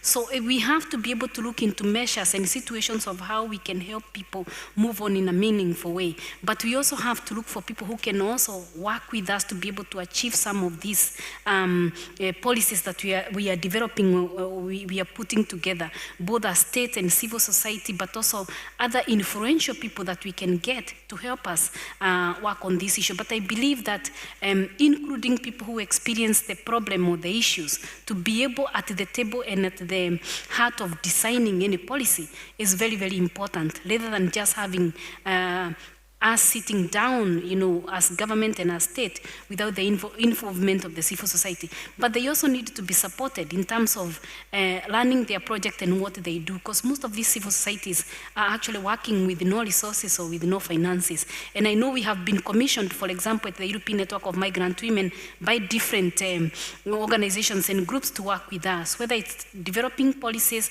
or looking into policies or working with them. But being on those tables add value, and it brings huge changes. Thank you. Thank you very much, Salome. Katia, would you like to say any comment on the questions? Thank you. Indeed, I agree that there is a general problem of dehumanizing not just refugee women, but refugees and migrants altogether. This is something that we're facing every day, and it has a huge impact on the perceptions of local Cypriots. in this context. Unfortunately, it's difficult to see beyond the numbers. We're very focused, the media is very focused on the numbers and on the impact, on the threat, on the challenges. And so how we cope with this situation, we have a policy that we focus on human stories. We do not present facts, we present the facts through an individual story. So whenever we're invited to participate in an event, we rather try to have a refugee or an asylum seeker participate and tell directly his or her story. All our own media work is focused on this, what we call human stories. However, the fear is a very subjective feeling. And no matter how much you work on providing factual information and try to present the human behind the numbers, when we really see a shift, it's only when there is a personal encounter with an asylum seeker or refugees. So I think it's something that all of us can try to contribute towards creating more space and providing more opportunities for the local population to meet and discuss and to actually understand that the person that is hiding behind the number is just another you or me with same aspirations and challenges and fears and additional trauma and story of loss. And so we try to do this through different projects. In different countries we have a bit different approach. I wanted to mention something that we found very useful in Italy, where there's a very strong civil society. We have a project where we award companies that have refugee-friendly hiring employment policies. So we have very large companies participating, such as Fiat or Barella, large Italian companies. And when we have the CEOs talking about their personal experience, and when there is this personal emotional aspect brought into the conversation, it has an impact on the audience. In Cyprus we have tried to do something similar, but the companies quite openly they refer to they hesitate because they feel that the current atmosphere around this issue is not favorable to refugees, and they fear that they will lose clients if they are seen as being refugee or asylum seeker friendly. So we have a large number of Cypriot companies working with us and hiring asylum seekers and refugees. They just do not want to make this public. So it is a real challenge for us. We train journalists. We have what we call friendly journalists who have the facts straight and who understand the human side of the story. But I think it's the responsibility for each and everyone to really try to understand what's behind the numbers and also try to understand how the statistics are presented, and really in all of our interactions to try to bring forward these facts. And it's a tedious long-term work. We have identified at the European level that racism is the main obstacle for the integration of refugees at the moment. So there is also an immense role for the academia to produce studies and research and really try to sensitize the students and the citizens on this issue. And indeed, there is a very active academia in Cyprus, and there are many opportunities to discuss, and we just need more of this to move forward. Thank you very much. I don't know if, Felipe, if you have last words that you'd like to Yes, I would just like to say that I think the problem in Cyprus, and perhaps this is not clear enough, is that we continue to receive as a country the biggest number of first-time asylum seekers among member states of the EU in comparison to our population. So the vast majority of these applications we receive are submitted by migrants who depart from Turkey, arrive at the areas under the effective control of the government, and then transit the buffer zone. I will not agree, and I think it's a bit unfair for the Cypriots in general on racism, although I cannot deny that we live in a society where we have different opinions. But I see from my position many colleagues in different ministries and services dealing with migrants that work for many hours and that are engaged also in voluntary work to help migrants in Cyprus. The thing is that, and this is the message that we are sending to the EU and to all our partners and to the UNHCR, no matter what is happening in the area of improving our capacity to address migration internally, if we continue keep having the flows we have today, this is not sustainable for Cyprus. And the problem is that if we compare it with other member states, before I came here, we had a discussion on migration issues with my Greek colleague. And you know that in Greece they had a big crisis the last years with migrants in the Aegean Sea.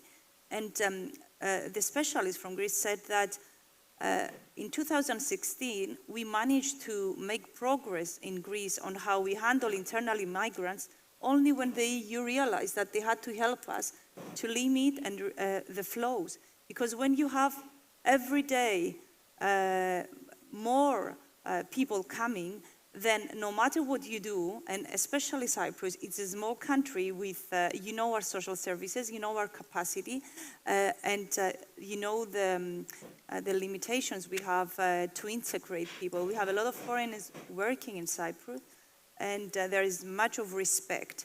The thing is that we had recently Commissioner Johansson in Cyprus and a task force before, and they actually had visits.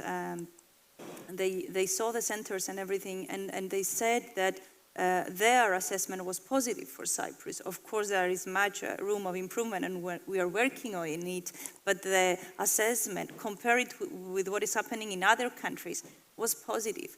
The problem is the flows, and because due to Turkey and due to the fact that it's a politically sensitive area, we have boats coming from the south coast of Turkey, and then we have also migrants through the buffer zone.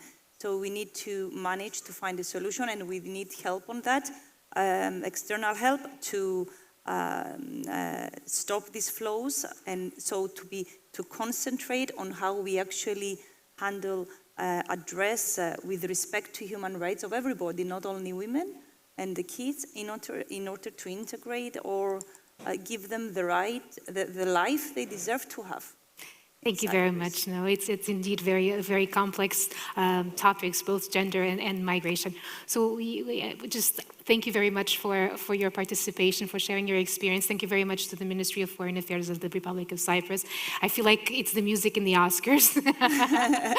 And I'm sorry that we went over the time, but I think it's a sign that it's an issue that actually has a lot to be talked about and discussed. So thank you very much. Thank you. Thank you.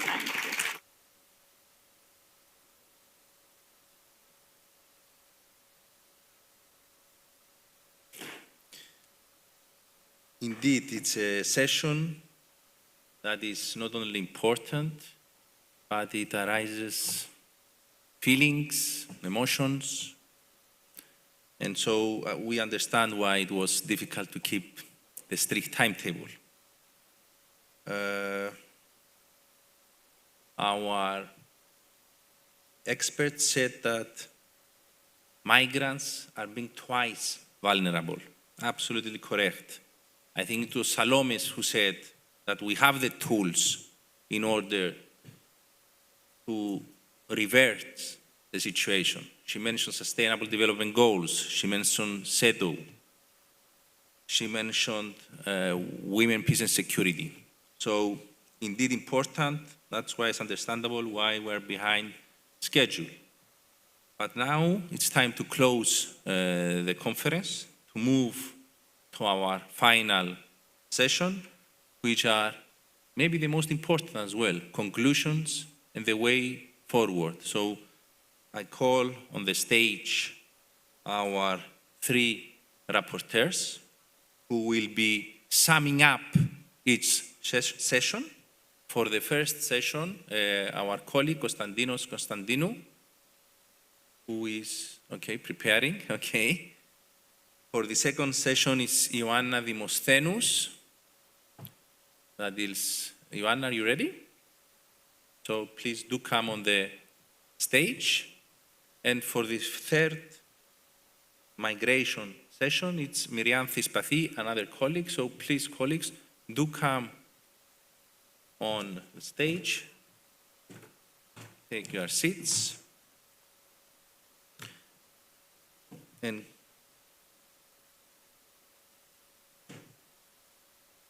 so, like Claudia, are you also preparing for the conclusions? So it's Mirianthi. Okay.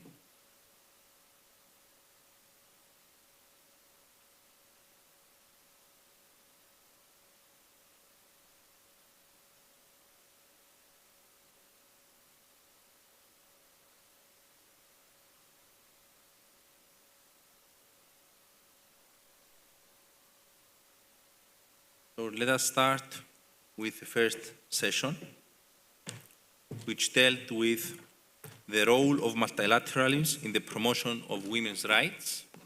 Please, colleagues, be brief. On the conclusions of the rapporteur, we will not accept any questions. So, 5 minutes each to give us a sum up and the most important points as they have registered them. Konstantinos, the floor is yours. Thank you, Yorgos. I'll try to provide a brief overview of what was discussed in the first panel by Ms. Elvira Kovacs, Vice Chairperson of the Subcommittee on Gender Equality of the Parliamentary Assembly of the Council of Europe, Ambassador Stella Roner-Grubacic of the European External Action Service, and Ms. Alia El Yassir, Regional Director for Europe and Central Asia of UN Women. So I think we heard a very interesting and frank discussion with several important takeaways. The institutions that the speakers represent have had undoubtedly a profound impact on the promotion of women's rights. Their projects, policies, and action plans have given throughout the years strength, hope, and of course, practical achievements for the lives of women across the world. And they explained how they continue to seek ways to face and combat new and old forms of sexism and new challenges such as the pandemic. Through these institutions, multilateralism functions by providing paths for robust action plans that actually bring results on the ground. And we can say that indeed multilateralism is working. It has provided results. It has changed the lives of women. However, we can and we must also conclude from the discussion that a lot is yet to be done. Old problems persist and new ones emerge constantly. The panel noted that the pandemic not only exacerbated existing inequalities, but actually revealed issues of concern that went unnoticed. These shortcomings ought to drive us to design new tools, to focus on effective accountability and implementation with measurable gains and specific benchmarks. Focusing on what can be achieved on the ground on results-oriented policies, avoiding divisive narratives, and broadening cooperation on the high level and on the ground level. But we have to admit this is not all. The panel went further into identifying a major issue that we need, as the panelists said, a shift of paradigm. That is to question traditional forms of thinking and doing about gender. And we're not talking about the adversary, whoever that may be, but about multilateralism itself. That is the way we design and aim policies which must seek actual results in the overcoming of obstacles. Two recent historical events, which the speakers noted, I think bear marks of these inadequacies: the pandemic and Afghanistan. Their effects on the lives of women are very real and deep. Of course, our way into a new paradigm is multilateralism and its subsequent cooperation. We need it more than ever, and only through it can we bring about the results that we must. Thank you.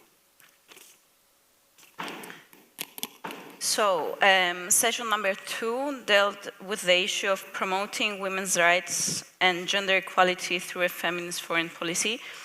Allow me to remind you our excellent speakers, Ms. Josie Christodoulou, Gender Advisor to the Minister of Foreign Affairs of Cyprus, Ms. Delphine O, Ambassador, Secretary General of the Generation Equality Forum of France, Ms. Pascale Grottenhuis, Ambassador for Women's Rights and Gender Equality in the Netherlands, and Ms. Sofia Kaltorp, Ambassador for Gender Equality and Coordinator of the Feminist Foreign Policy of Sweden. And the session was moderated by Ms. Claudia Luciani, Director of Human Dignity, Equality and Governance of the Council of Europe. Thank you all so much for this very vivid and very insightful presentation and discussion. So, in relation to our topic, only 6 countries have officially adopted a feminist foreign policy. Our speakers informed us on when and why their countries decided to develop a feminist or gender foreign policy. So just to take as the first example, Sweden was the first to adopt a feminist foreign policy in October 2014. This was a priority of the then Foreign Minister, Mrs. Margot Wallström. The aim was to systematically integrate feminism in foreign policy. This came from the experience that peace, security, and development cannot be achieved when half of the population is excluded. Our next speaker introduced us to France, the 3rd country to adopt a feminist foreign policy back in 2019. France has not yet published a document on how France defines a feminist foreign policy, but we were informed on how France promotes a feminist foreign policy. So whenever France holds a pen for a resolution, a seat at the table in every international fora, they bring the issue of gender equality at the table. Also, France, in important multilateral events, feminist and gender equality are included in all multilateral fora. Another example given by our speaker was the example of the Generation Equality Forum that took place in 2021, co-hosted by France and Mexico, in partnership with youth and the civil society. The forum launched a 5-year action journey to achieve irreversible progress towards gender equality, and any country can still join and make a commitment. In relation to our speaker from the Netherlands, it seems that Netherlands doesn't have a gender foreign policy officially adopted, but it's not just about the label. It's also about having gender mainstreaming and gender financing across all horizontally in foreign policy, and it seems that this is what Netherlands is working for. Nevertheless, adopting a feminist foreign policy will be an extra push in efforts to have a real feminist foreign policy. Now our speaker from Cyprus informed us that to have a feminist foreign policy was an initiative by the foreign minister in 2019. The aim is to make a feminist foreign policy an integral part of the work of the ministry. Cyprus cannot name for the moment its foreign policy as a feminist yet, but the way paved by other countries can be followed in order to reach that point. So we're also informed about the impact that feminist foreign policy has, and it has an impact in many different levels. To name a few, as our speakers mentioned, feminist foreign policy gives more voices to the table, issues at hand are discussed, avenues for solutions that are narrow, there are more avenues for solutions than narrow streets. Women economic empowerment, women inclusion in political life, empowering women and girls to make their own choices. The impact is also within the Ministry of Foreign Affairs. We can see concrete examples. Humanitarian development policy is a gender-based one. And therefore, women's rights is not just a social problem, now it's a political one. But it was also mentioned that it's important to find ways to measure the impact on the ground that we have on a foreign policy level. Now, it seems that COVID-19 pandemic has created even more challenges or unveiled problems that already existed. To name a few, there are more challenges now in education, in women's education, in women's finding quality jobs, and of course we have the huge problem of violence against women. And this is why it's very important to have a feminist foreign policy. And now to conclude, we need to see the way forward. We need to work all together for gender equality.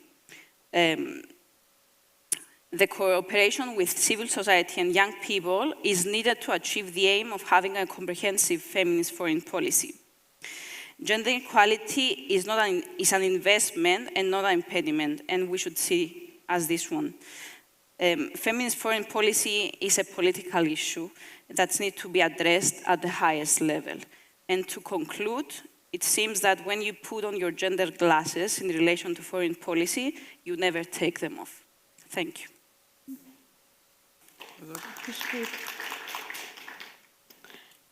Thank you very much. And now I have to wrap up with the third and last session. I think it was one of the most challenging ones, migration and global women's rights, because it's a very challenging current issue. I'm Mrs. Katia Saha, the representative of UNHCR in Cyprus, Ms. Salome Bukwa, European Network of Migrant Women, and Philippa Carcera, our acting Secretary General for EU Affairs, and with our really nice moderator, Vera Eloe de Fonseca, they tried to address this really challenging issue.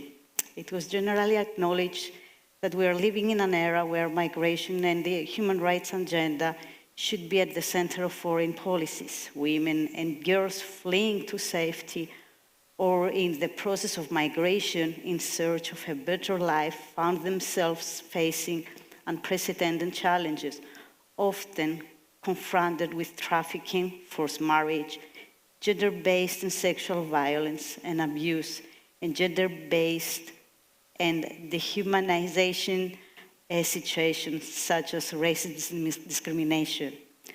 As it was mentioned, IOM warned about the knowledge gap and the so-called missed migrants.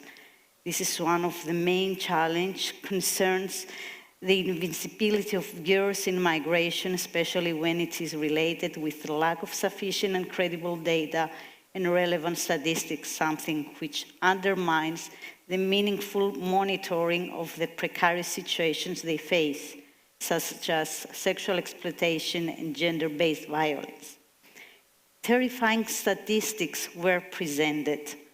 Over 50% of the refugees, for example, and IDPs are women, girls, and girls are 2.5 times more likely to be out of school in countries affected by conflict.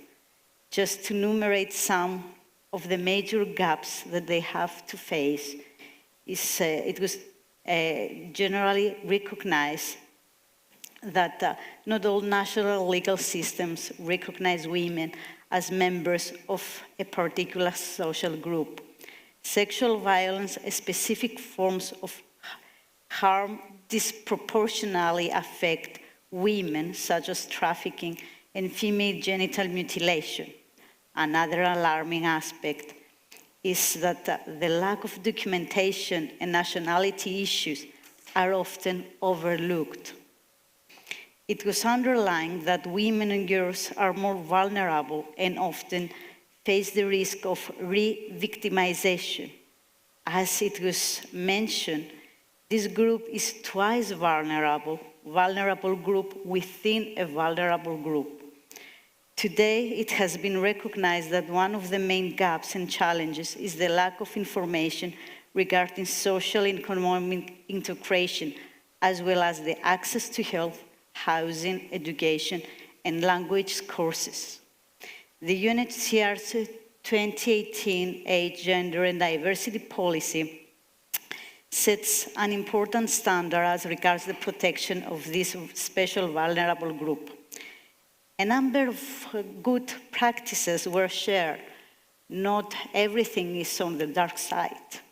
One positive practice that it was considered a step forward was the decision of the universities in Cyprus to offer scholarships. This development may have a positive impact on everyday life. Another positive practice that was mentioned is the special procedures during the examination process of asylum seekers in Cyprus. During the interview, it was mentioned, elements such as culture and religion in the country of origin, as well as the personal circumstances of the applicant, are taken into account. In view of the above, policy discussions must take into account the different needs of women, and for this to happen, women must be involved. There are strong international commitments related to gender equality and rights of refugee women and girls that are reflected in the Global Compact of Refugees, CEDAW, SDGs, just to mention a few. These commitments are really important to be translated into policies and actions.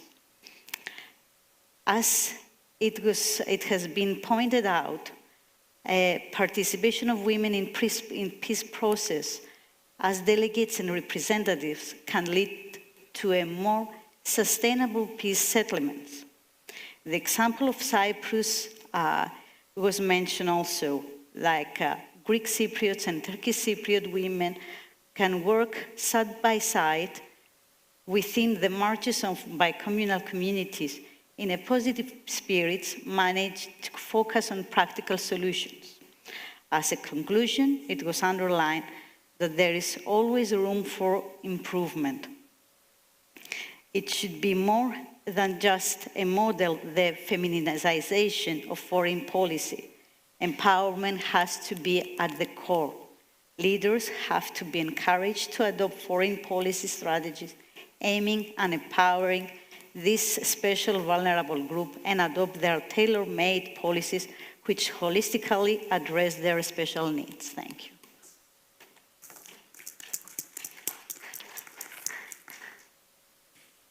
Thank you to all three colleagues who so kindly offered to prepare and present us the conclusions of all three sessions. Thank you.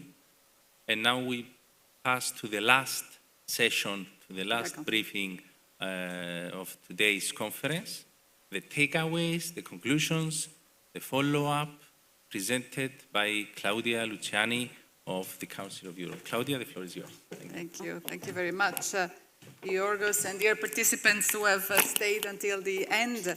And I just want to say that it's been an enriching experience. I want to thank all the colleagues that have just summed up. I'm not going to sum up the workshops that were very rich. I want to provide you with a few takeaways. And certainly these are takeaways for the Council of Europe, hopefully also for our partner, the Minister for Foreign Affairs. First of all, there is an important role for leadership. It was quite clear that ministers, foreign ministers, but also parliaments, notably when they lead by example, are extremely powerful in bringing an assertive voice to the multilateral arena in support of gender equality. But of course, as they do that, they should have a mirror in their own internal order to make sure that the strong stand they take vis-à-vis the outside is also mirrored inside. A second takeaway is for the international organizations such as ours. These are the fora where the questions of gender equality are best advanced, but they're also the fora where disagreement may be stronger. So there are indeed challenges for the international organization, and we need to adapt probably our format to work on what is challenging, to work on the backlash. And certainly there is for us a job to be promoting accountability, to accelerate the pace, it has been said, to work both gender-targeted and gender mainstreaming, to involve men and boys, to involve young people. Third takeaway, the role of the civil society. This is a key partner, has been said, but a key partner that may be sometimes in difficulty, which faces a shrinking space in many member states. They're fundamental because they enable us to open the space to work across the board, to work with many stakeholders. So civil society is a way to bring in other stakeholders as well. But of course, they face funding problems, and as I said, personally, we face also civil societies that sometimes is not working on the same side as ours, and quite the contrary. So there are challenges also in working with civil society. Another takeaway concerns, we have heard it, women and migrant women. There is a need for clear guidelines internationally and a little publicity for us. Council of Europe is working on a Committee of Ministers recommendation on migrant women and girls, but those guidelines must be translated, trickle down into national policies and action. And on the migrant women, it is fundamental that they themselves be part of the picture. It is difficult to imagine that solutions are found without them. And maybe a very, very final takeaway that permeated all the discussions is the importance of education from early age. A woman, a girl that knows her rights is an empowered member of the society. And in the education, we also want to include, it has been mentioned, the very important role of academia that can indeed push the reflection and help us with even better and more refined strategies to accomplish our very common and important goal. Thank you very much.